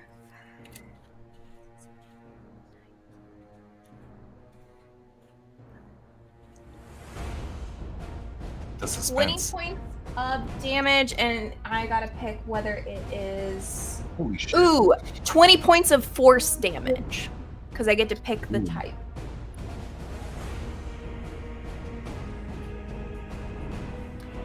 Awesome. And I'm also going to shoot off 2 more of the meteors as my bonus action towards Canoe. So he's going to take another 4d6 of damage. That's a dexterity saving throw he has to make. DC is 17. Where are you dropping it? Oh, beans. Can I hit it like on... Yeah. Is it possible to hit like the ceiling right above him? Yeah, absolutely. Okay. Is that? Oh, don't say it like that, Jay. Who's on the ceiling? You have Right open next to eyes. him. Oh, but she's not within 5. Oh, is she? Huh. If you hit She the is ceiling, yes, she is. Okay, so can I hit that half wall like right behind him, like that, like? Oh, splitting heads. I mean, this here. Yes. That- Yeah, and then that would hit Rose as well. Oh, I don't want to do that to you. Okay, then I'll send, you know what, I'll send 2 meteors towards that gnoll on the far side and just do it on the wall behind him. Can they move around? Yeah, Yep. I think they, I just have to see where they're gonna go. Okay. You don't see. Oh, Because of okay, that then wall. let me... That wall Let is still me- extended up towards the ceiling. Oh, I really don't want to move from it. Okay, I'm gonna keep them circling me and use them. Yeah. Ah, beans. Rose, are you like hurt? Like you're literally You asking right her in behind the me. moment? You're right behind hurt. me, so Oh. like on a scale of like I definitely saw you get like hit really hard just now, huh? You just watched I'm her okay. get slammed from side to side with a giant glaive from. Okay. Yeah. Then probably no, but I want to still have my back to the door and protecting it, and that is Okay. going to be my turn. Dope. Sweet. We are on to the witherling is still withering against the wall. Just like I imagine, like by this point, like his like claw finger bones are kind of worn down to the first knuckle. At this point, just like scratching. There's just like white dust all over the stone wall. Then we'll move down to Rhapsody, Rose, and Lost. Lily's just sad because all the bones are disappearing. The fingers are disappearing. hey, but you can do some stuff with No bone fingers dust. there. The fingers. Someone think of the fingers.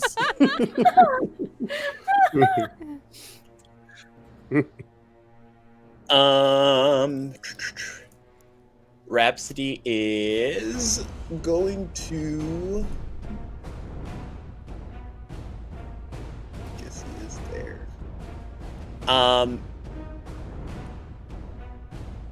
He'll attack the gnoll next to him first. Okay.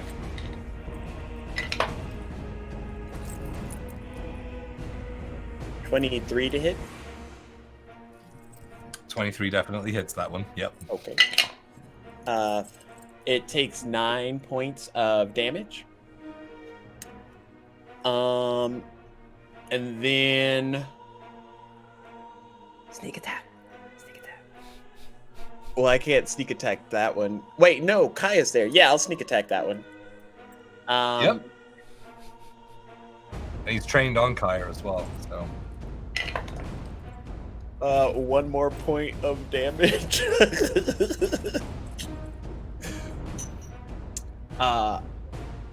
Actually, no, it tried to attack Kaya. Fuck this, no. I'm gonna attack it again. Okay.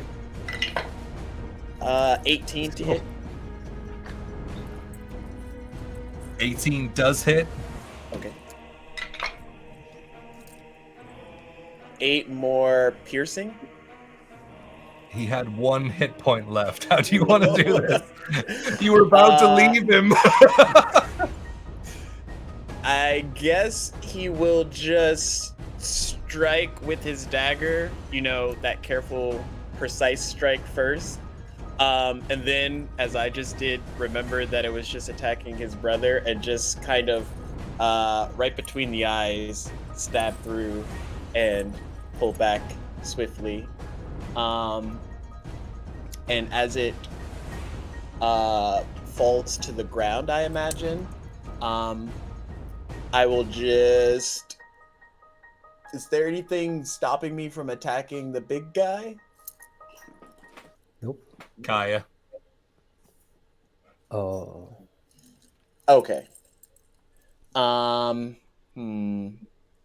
Oh, well, you could run around, technically. You got the movement. Oh, yeah. Then So lost in the way. extra, but run No, all the hold way on. next to Rose at the bottom. Yeah, I think you could do it with just half of your movement. Yep. You can get there. You can get right here. Okay. With 50 feet. But you can get right here if you want to. Yeah, get there. Just to prevent him trying to slip by to get closer. Oh no. And the momentum from running all the way around the room, I'm just going to land by planting my feet into his face with an unarmed bonus action strike. Yes. Gotta stop that momentum somehow.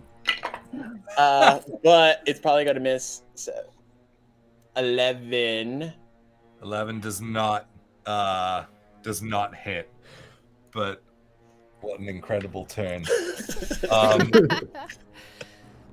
Yeah, so drawing again on that golden line, you again almost as if you're sort of dipping your dagger into water, it just slides into place as you pull it out and let go of it. You start spinning in the opposite direction to get as much behind this as possible. This is your vengeance strike for him attacking your brother. As it's floating through the air, you take it from the air, spinning and stabbing it straight between the eyes as it's winding up for its next attack, and it just drops onto the ground, running around the room. Which you would take. No, you just stay within his reach the entire way around. You don't take any strikes from Canoe, but running up and trying to use your momentum to take him out by jumping up with both feet. It presses into his chest and poof, he doesn't move as you fall back down onto place, ready to go, but he looks up smiling. Lost. You are up. Lost. Is there a space next to Rose? In between her and Kaya? Do I not get to go? Oh wait, Rose's turn, yeah. Oh, I'm sorry. Yeah, it's Rose next. I was just wondering if But there no, was there some isn't. There's not an occupied space next to Rose. If that affects what you're gonna do. I am. Well, he's like right on top of me, so I'm gonna reach out and touch his hand. Okay.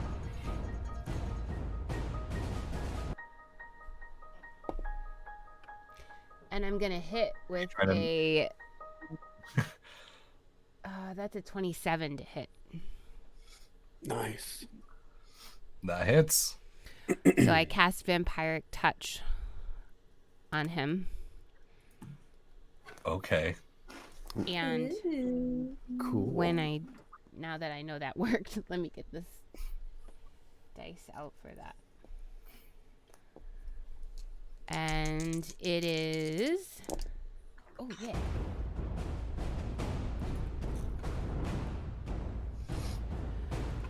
That is going to be 14 points of necrotic damage to him, and I am going to regain half of that back to myself. Nice. Very cool. And now I can, until the spell ends, you can make the attack again on each of your turns as an action. And so for the next minute, I'm concentrating on that, and anytime I attack, I can use it to regain it. So that is my action. Heal. And then I don't really have anything I can do for a bonus action, I don't think, right now. So I will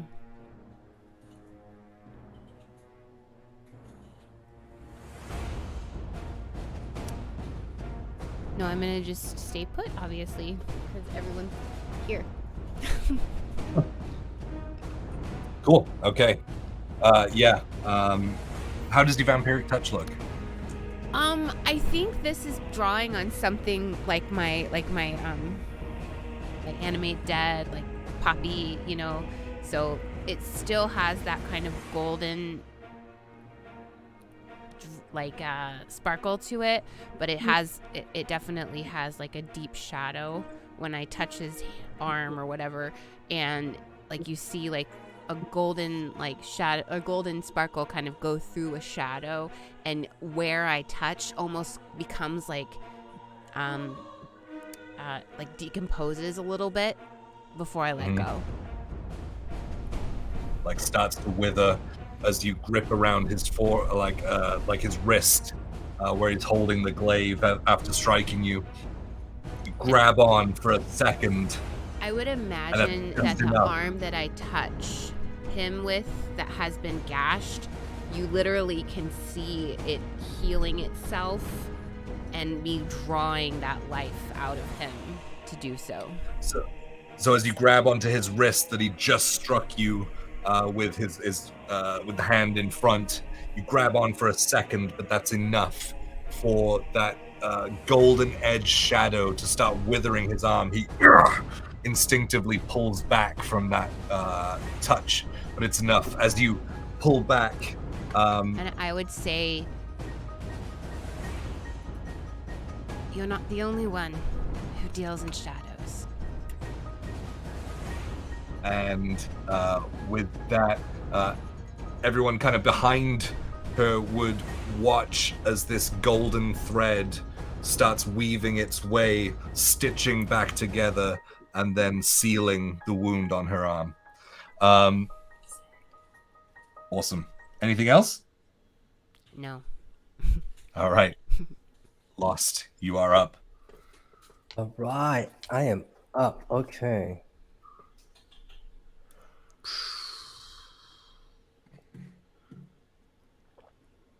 All right, so seeing that Rose just sucked the life out of him, I don't have to do anything to worry about her. I'm gonna unload on this guy. Come on. Okay. This guy's got too much confidence. He's annoying me. Okay, I'm gonna do all my attacks. Yes. First attack, 16. Oh man, I've been on a missing streak. What the hell? Okay. Second attack. Go, man. Come on. 25. 25 does hit. For 8 damage. And since my shadow's not up, I'm going to use my bonus action and swing with the opposite end of my spike chain. Okay.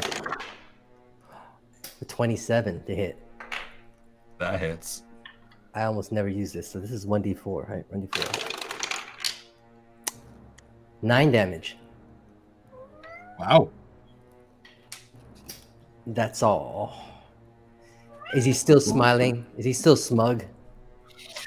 His face, it's less kind of smiling and this kind of angry confidence. He's snarling with anger, but it just kind of exudes this confidence. That I would say, like with your kind of with your background in sort of trained fighting, you can see that this is his presence that spurs on soldiers to fight to the death. Got it. But no, great. And you're staying put? Yep. Awesome. Canoe, after snatching his hand back, looks down at it, grips his blade again, and says, "You are too late, but I'll take you with me." And swings once more at Rose. 21. Natural 20. No, it isn't. reaction.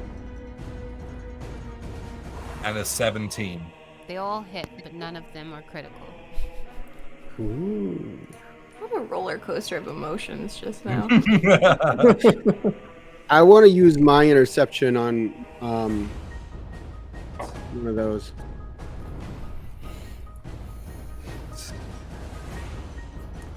Okay, first one is 8. Second one is 15. Third one is 14.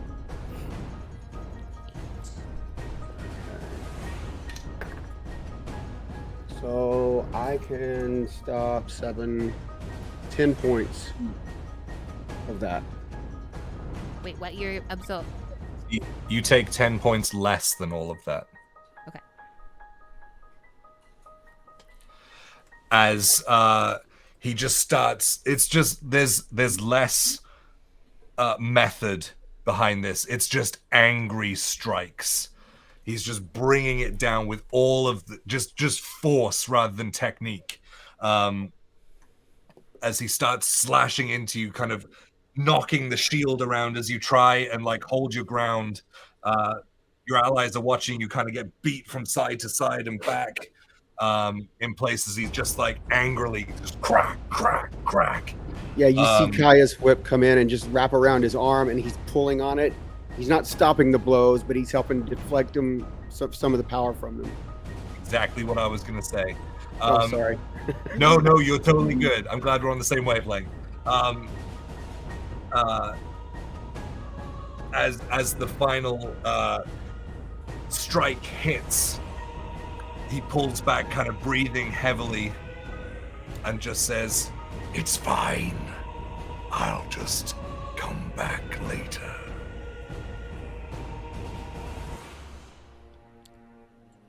Does he start moving away from me? Nope. Okay. You can see him start to pull the glaive back again Oh. as he ends his turn.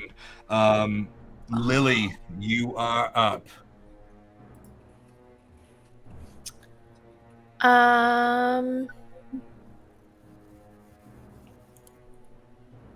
Let's do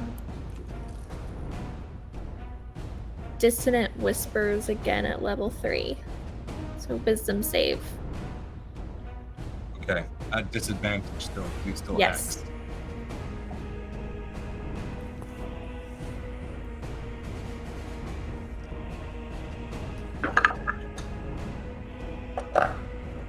First roll is an 18.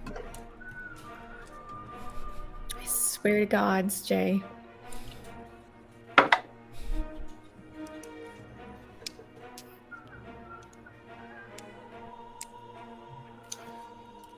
Second roll is a 15. Minus 1 takes him down to a 14. Yeah! That fails, by the way. Oh, does it?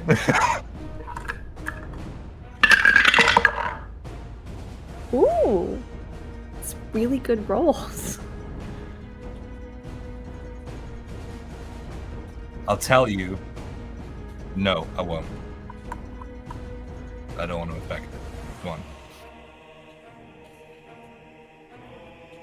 29 psychic damage.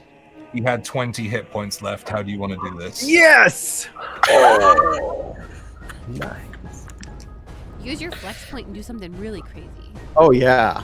I was gonna say he's got 20 hit points, and I was like, I don't want to affect the rest of it just in case it doesn't hit. So What do I do?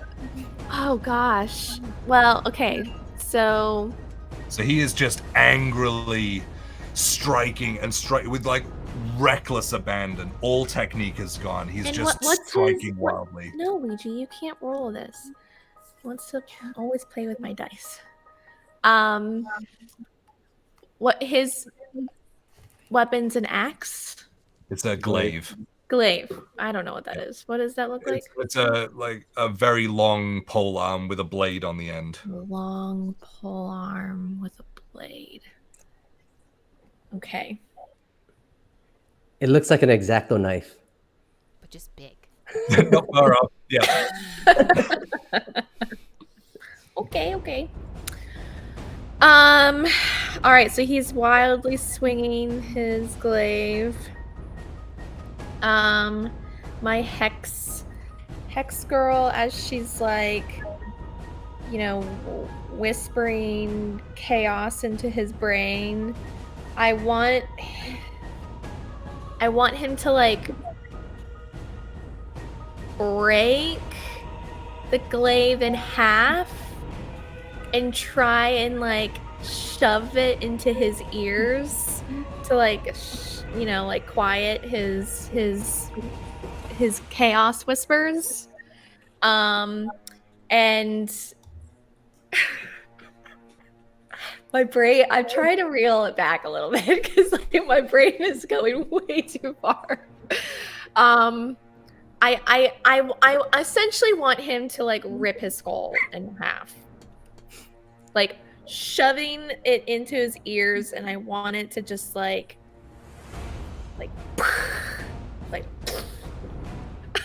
So here's what happens. Thanks.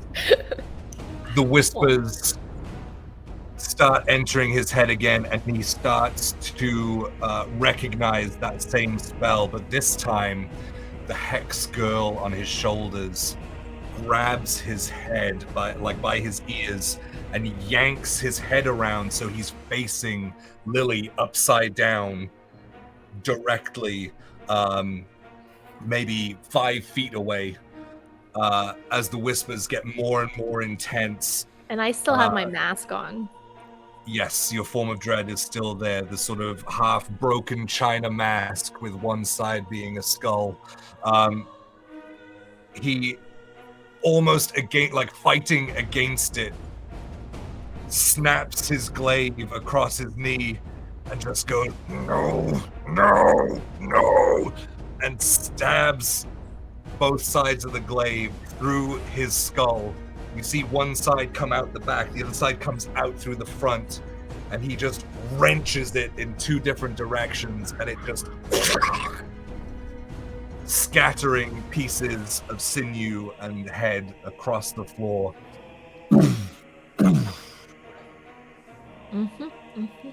As he crashes into the ground.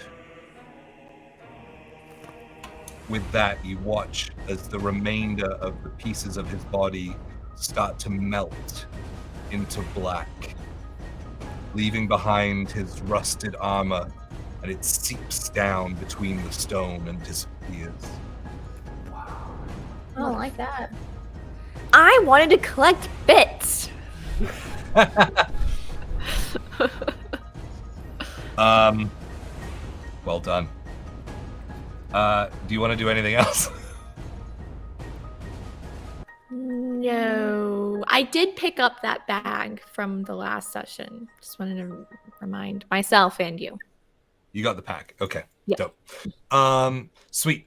And with that, just before we start into the next one, because that was pretty climactic, let's go ahead and roll our first giveaway for the plushie D20. Got it. You got it. And then we'll go straight back into the next one, and then we'll call it at the end of the show. All right, so exclamation point, giveaway into the chat. I'm gonna roll it, guys. You have to be in the US. You have to be here right now. In 3, 2, 1. Mr. Anderson. Mr. Anderson. You won. Mr. Anderson. Are you here?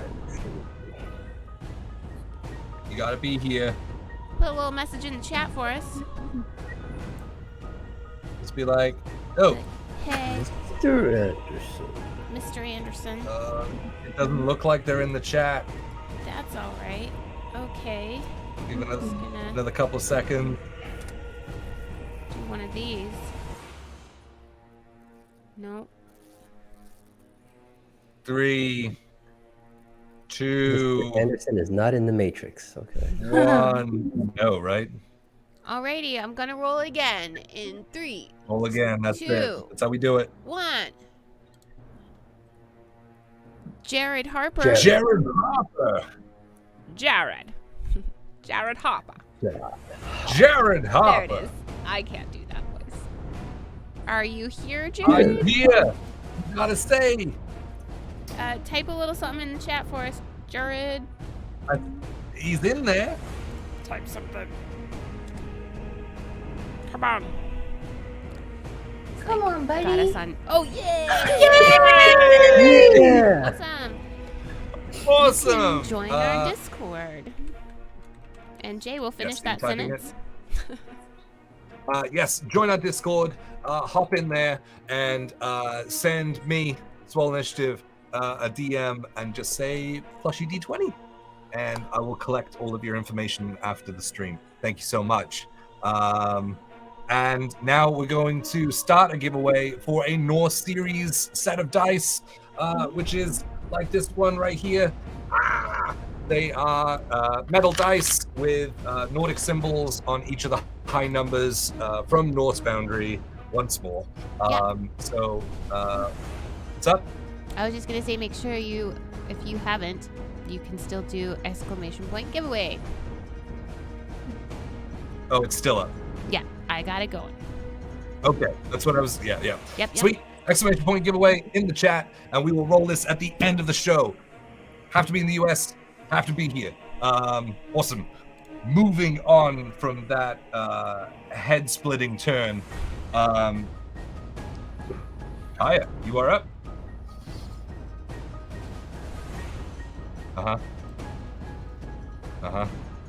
It's very interesting. And then what are you gonna do? Yep. All right. All right. After seeing that, I'm going to, and getting a little bloody from all that nonsense, I'm going to turn and look at the gnoll behind me. That gnoll is still up, right? Or is he not? He is. All right. And then I'm going to Oh wait, turn. no, and he's hand- dead. He's dead. Okay. He's gone. All right. Then, My bad. the only one that's left is the thing in the corner. The Yeah, it's the witherling that's still Witherling. trying to claw his way out of the building. All right, then I am going to. I'm just going to sprout my wings, my whatchamacallit, wings, and I'm going to fly over the fray, and then just come down on top of it with lightning fists.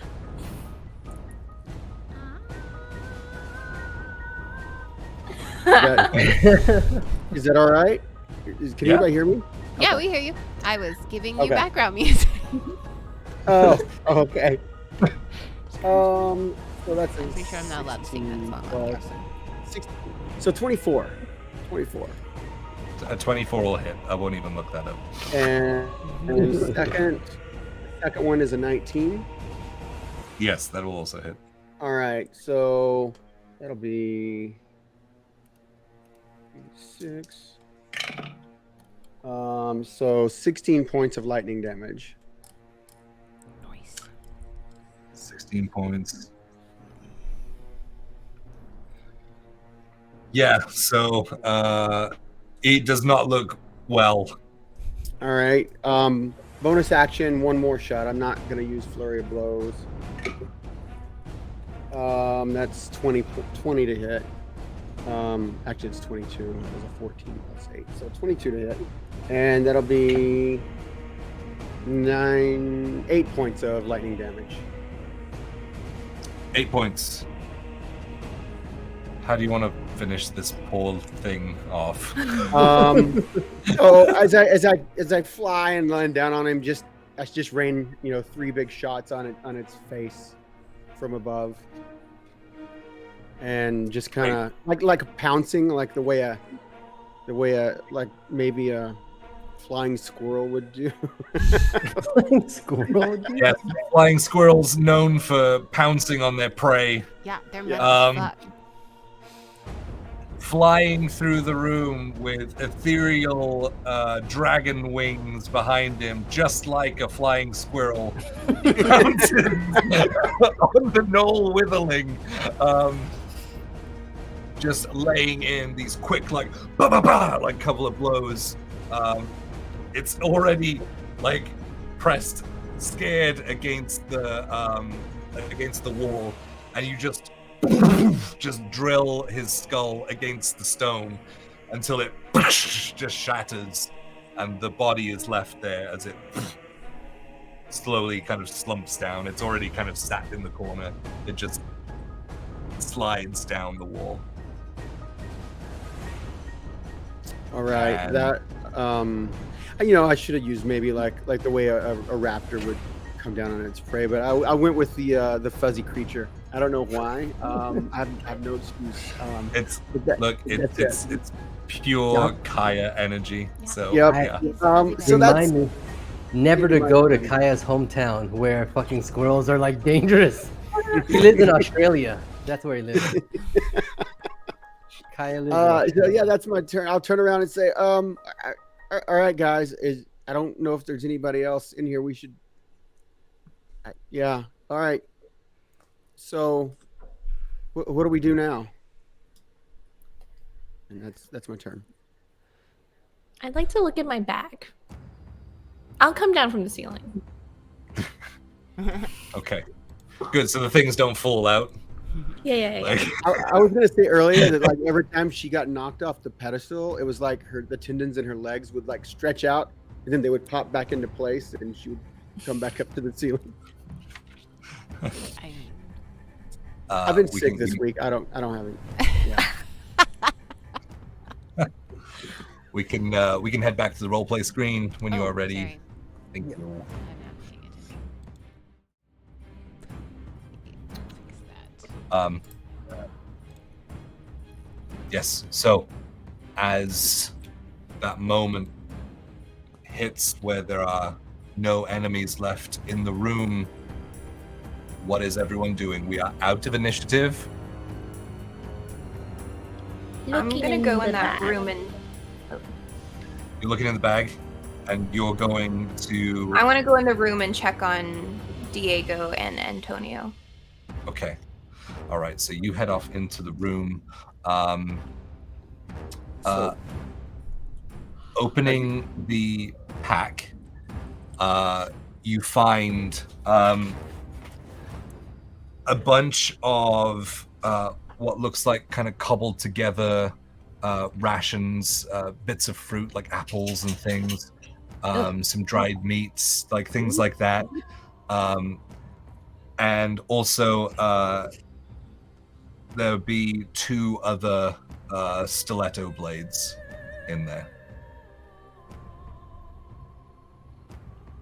These things That's are what you find. useless to me.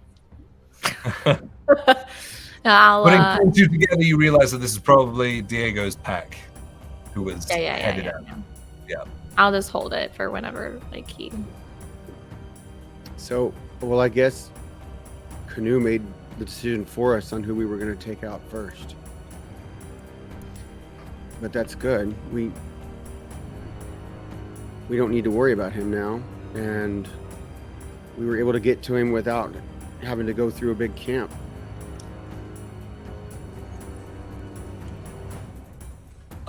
Adeline, as you go through into the room, you see Antonio, who is hurt but okay. He's with it, and he's kind of trying to comfort Diego, kind of holding him close. And he looks up, kind of, so still sort of shallow breathing. He only has 9 hit points, so looking up towards Adeline, he says, "Do we get him?" He's gone. They're all gone. Are you okay? Oh, sure, I'd be fine. And she'll go and kind of bend down to be on Diego's level. Are you okay? He looks up and says, "Yes, I'm okay, but Papa." He'll be okay. We'll tend to his wounds and he'll be all right. You're very brave. I want you to know that. And we're going to get you safely to the place with the hole in the wall that we would Back to the resistance. Yes. Yeah, yes. We'll be yes. back with our friends. Yes, I wasn't sure if you had like a formal title for like the, Wherever we can hide. Great. Yes. Hidey hole. Let's call it the hidey hole. Hidey hole. Yes, we'll get you back to the hidey hole safely. I'm so sorry for telling you that things were. I thought we'd taken care of everything, but well, then it all kind of went tits up. Lots of tits. All So up. many tits. But it's all right now. Can you walk? He kind of folds down Diego's ears.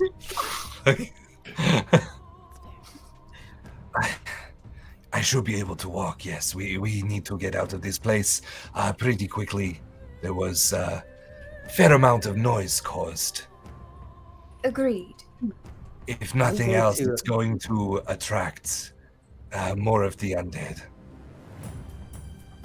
I would. I hate that. Sorry. I'm going to go to the ghoul that was raised. You know, that ghoul that was that came up from the ground that was originally dead, and I'm gonna grab Yeah. that one, that witherling. Yeah, it was a ghoul before. I'm gonna grab the weapon that it was carrying before it died, and then I'm gonna walk over to Diego. I'm gonna kneel next to him, and I'm gonna go. I see you. He's like, you will grow up to be a great warrior one day, and I'll say, and let it be known that you are blooded now. And I say, save this weapon, because that's his first kill. I recognize where this bag was dropped. He killed that gnoll. He killed that gnoll. I have the dagger that had the eyeball attached to it. Oh, okay. I Yeah, am going to she actually keep that one. That's in my Okay. personal pack because it has She an has eyeball. the skill up though. Yeah. Oh, okay. But I wonder if he had any other weapon as a memento. I give it to Diego and tell him to keep it. That's his. Yeah, I his mean, blooded- there's two spiked balls and chains that you could grab. There's there's the spine, like the literal spine Not the spine. you'd used as a like a bone club with spikes on it. I'll give him the spike chain if he can hold it, and that as a memento for his first kill. Yep, you hand it Also- to him and he like to the side and then kind of gets it. It's just kind of spinning around on the spot. Also, I'm gonna look at that little hidey hole that he was hiding in. How big is it? It's maybe like 4 foot long by like 2-3 foot wide. I'm going to pick up the canoe, lift him up, and carry him over to the hidey hole. Canoe He has just- gone. Oh, it's gone. He's the Oh, one. He okay. melted. He was the one that Oh. dissipated into the ground. Oh, okay. He's the one at this page. Cool. His armor's still there, isn't it? Yes.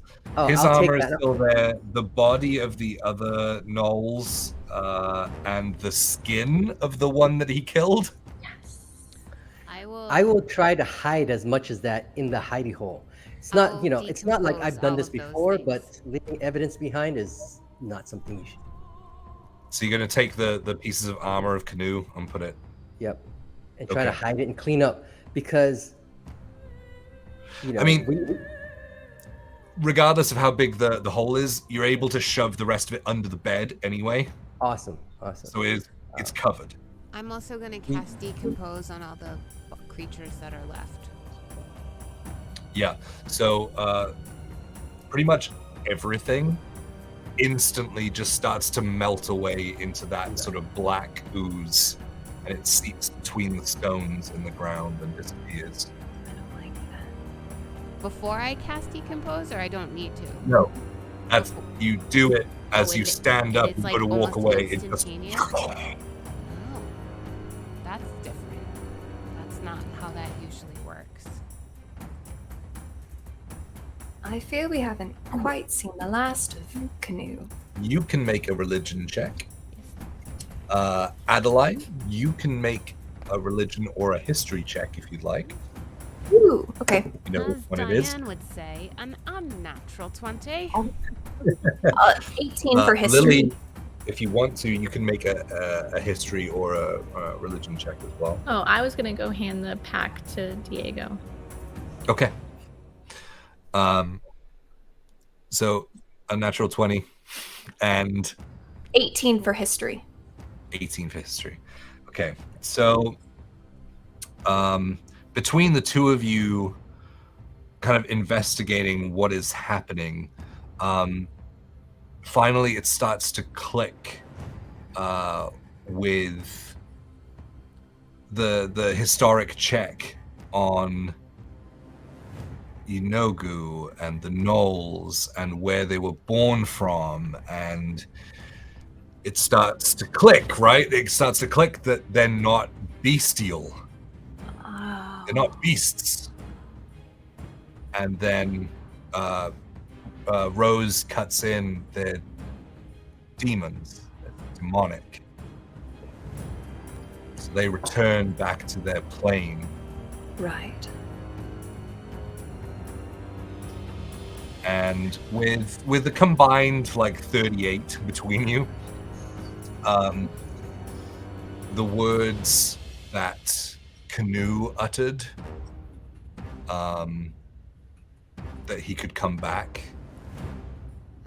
is because he goes back to his plane. There would eventually be a way of him coming back. All right. We need to find a way to banish them permanently. I would assume that would take a lot of effort to banish each one separately. True. And it's not something that I know of, a skill that I've encountered myself. I think it's something my sister knows about. I'm not sure. We should do some research. Yeah. It might even be something I do know. But I don't like this. We should try to figure out the timeline, too. I don't want to run into him anytime soon. I don't think he'll think of us too fondly. As harrowing as the battle was, we have an opportunity here. They don't know that he's dead yet. And if too much time passes, they'll be on their guard. Would I know? How? Yeah. Would I know if we've killed him here, if he's immediately returned to his other plane, and then people on that plane would know? I would say with your 20, you know that it's not gonna be instant. It's gonna be a while before he makes it back. Okay. And that this is all kind of dependent on this swell of power within the Gnoll pack. How large was he? He stood at about 8 foot tall. So I would have known this already, but I actually do have access to the power of banishment. Great. Good to know. I don't know if it's a great solution, but if he needs to be seen at least on the outskirts of town or something, I might be able to help. It's a bit risky. I really haven't done anything like this, but and she'll kind of like raise her hands over herself and disguise self as close as she can to, I can just do this at will, just to look as much like Canoe as possible. I can make myself so I can make myself appear taller, but it's like my head's here, the illusion keeps up. It's just like doesn't take up actual form in space. right? Are you, in essence, casting the spell Disguise Self? Yes, but I just have it as like You get 1 foot. Yes, yeah. You get 1 foot in either direction. So he's like a 6'3" version of. I can wear some big shoes, but I don't know. I mean, from a distance, you can't tell. He could be Canoe from far away, I suppose. Right. It's all forced perspective. I mean, it might be helpful in a pinch. In a This pinch. may get us back across the other side of the road to get back to the hidey hole. Oh, and they just see Canoe doing like Adeline's like mannerisms. Oh, that's such a good idea. That's hilarious.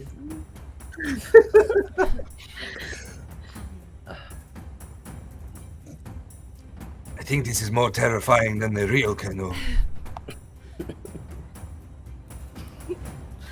She's like twirling. But if we need knowledge and research, I know someone who is within the network, as you say. His name is Fernando. And what And does Fernando do? He works within the Athenium. He's not there right now because all of that is under close watch. And But if we can make it to Thena's forge, we should be able to get in contact with him. That's a good idea. I think we'll need some more information before we are able to approach all these others to know how Best to. know rather than guess. Yes, so we know that we're getting rid of them once and for all. I too like to know my foe before striking. Like a flying squirrel. They are notorious for that. terrifying. Have Pretty to wear fierce. helmets in some forests. Just swooping. It's just all teeth and claws and. Wings. Yes. Terrifying. Right. Anyway, I suppose we should make use of this, whatever this is, and head back To the hidey hole. to the hidey hole. Are we just... I'm gonna say, Adeline, can you Yeah. just walk down the hall for me? 1 Oh. second. All right. And she walks Adeline style before thinking, oh, right. And tries to like lumber a little bit. I was just about to. Okay.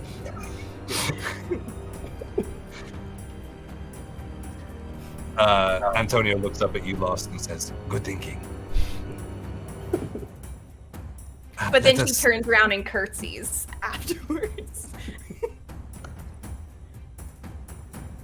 Yes, muy bien. Let us take our leave. Yes, Are you okay? I am fine. I have had worse. Well, no, actually, I have not had worse. I have felt worse, but not as bad as I did before I felt a little better. Okay. That was pretty bad. I will... What do I have? Not much. I will But- heal... If we can... Yeah, go on. Well, he's like single digits, right? So like he trips on Yeah. a stone and he's out. So we're gonna go ahead and just I don't think that's quite enough how it works, but we're gonna cure wounds him. Oh, that's good.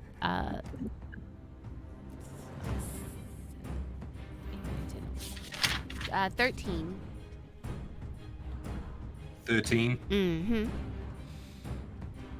Okay. He's up at 22. And I'm out of Actually, I feel much better. Still, we should probably leave and have this disguise out in the streets as little time as possible. Yes, I will go first and go a circuitous way to get back there. To draw attention away if there is attention, but really, I don't think we should draw too much attention, right? Jay, did Canoe leave his glaive behind, or did it disintegrate with him? He broke it. And Oh, he broke it. Yeah, Yeah, he broke broke it. He broke it. it, stuck in his face, right? Yeah, that's right. Okay, cool. Very cool. Let's go. All right. All right. Okay. Yes, maybe just So don't speak. So Adeline, are you just going to walk out and look and see if the way is clear, and then you're going to come back and let us know? You're not going to go walking around, right?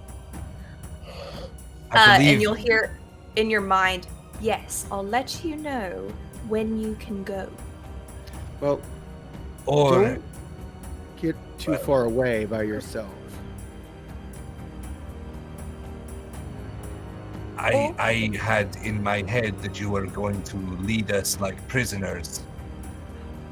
Oh, that's fun too. A little make-believe, but then, yes. Is it more suspicious if I don't ever deliver the prisoners anywhere? But I mean, like, maybe I'm just going to kill you, you know? Could we Would also maybe. Canoe be one of himself- the subservient citizens? I think we only have to beat the undead's intelligence, which Oh, Isn't yeah. very high. Okay. Right. All right. Well, come along, prisoners. again, less with the doggy dog. Right. As we step out the door, I'm going to Eyes of the Grave. So 60 feet. Okay. So it lights up everywhere, and they're all walking towards the door. They're Oh, headed shit. this way as quickly as they can. We've got to go. All right. I'm going to be first because I remember the way, and I'm going to tell her. I mean, like behind her, and I'll be whispering. Oh no, she's Yeah, connected you're to me, linked. and so I'm going to be Alright. telling her the directions. Before we leave, do we have like a rope or something that we can tie one another? We all have 60 feet of rope. It's so convenient. So, I left my rope I at the don't think bottom I of have the rope. cave. I have 60 feet of rope. I It's still so have convenient. ropes left. Okay, No. I'll be tying. Oh, is that too tight? Are you comfortable? Are you okay? So we're good. Just this Gnoll doting on everyone. As you're all tied together in like a prisoner line, Canoe Adeline leads you out into the street, and I need everyone to make a deception check. I got this. I got this. Can you get it for everyone? I am decent with deception. 18. 18. 29. 21. 29. 4, 29 pieces. 4, 4. 12. Two up I'm front. really playing into this. Ooh, isn't Rose still Oh, wait. hard to be Wait. inspired by Lily? Wait, I have a thing. You have a thing. I have a thing. When Antonio scores a 25. Ooh. thank God.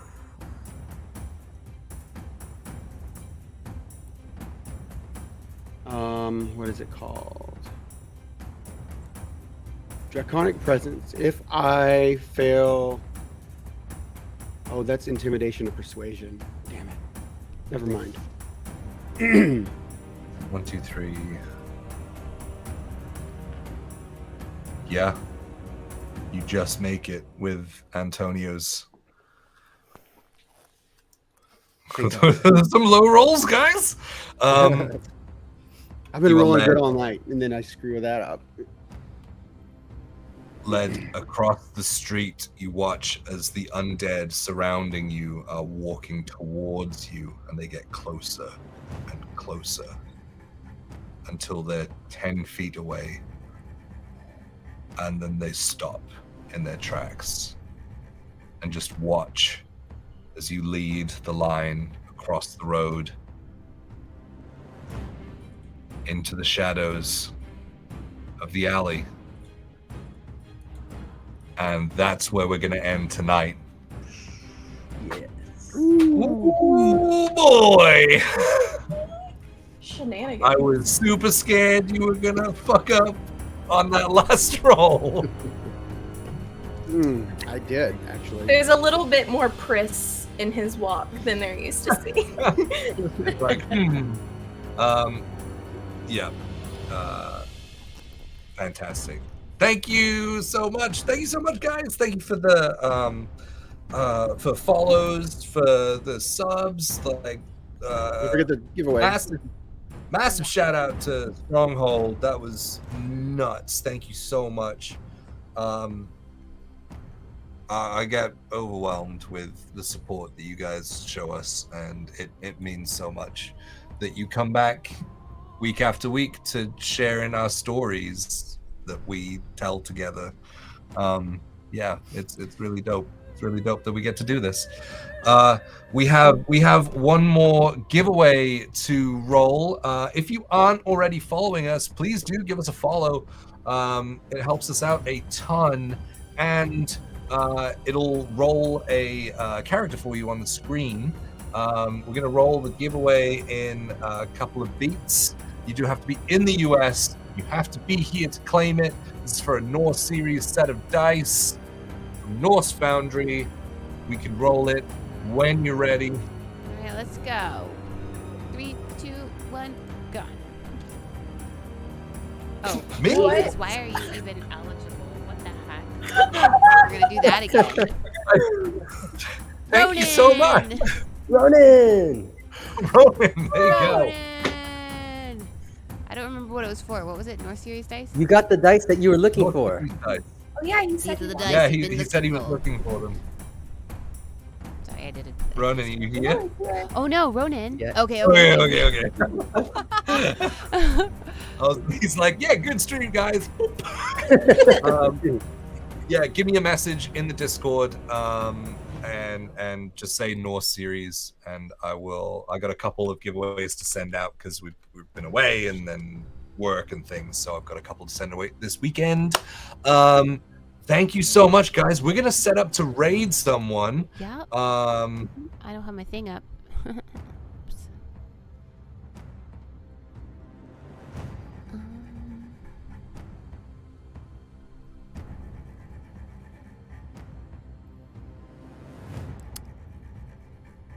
Sorry, guys. Who did we want to raid? I'm just giving you a ton of things to pick from. Are you where? He's been saying it. Oh, it's With my voice. everything. Nope, everything just went away on my computer apparently. So, are we even still on? Yes, I said we can do. Distal is up. Fem Gamer Party is up. We're gonna do this.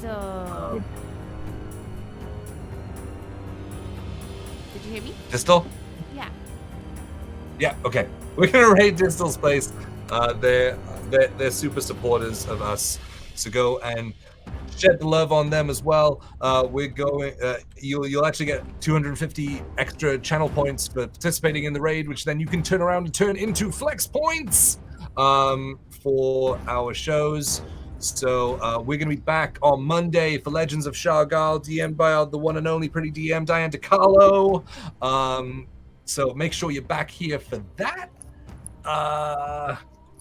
Yeah, I don't think I have anything else. Yeah, thank you so much, guys.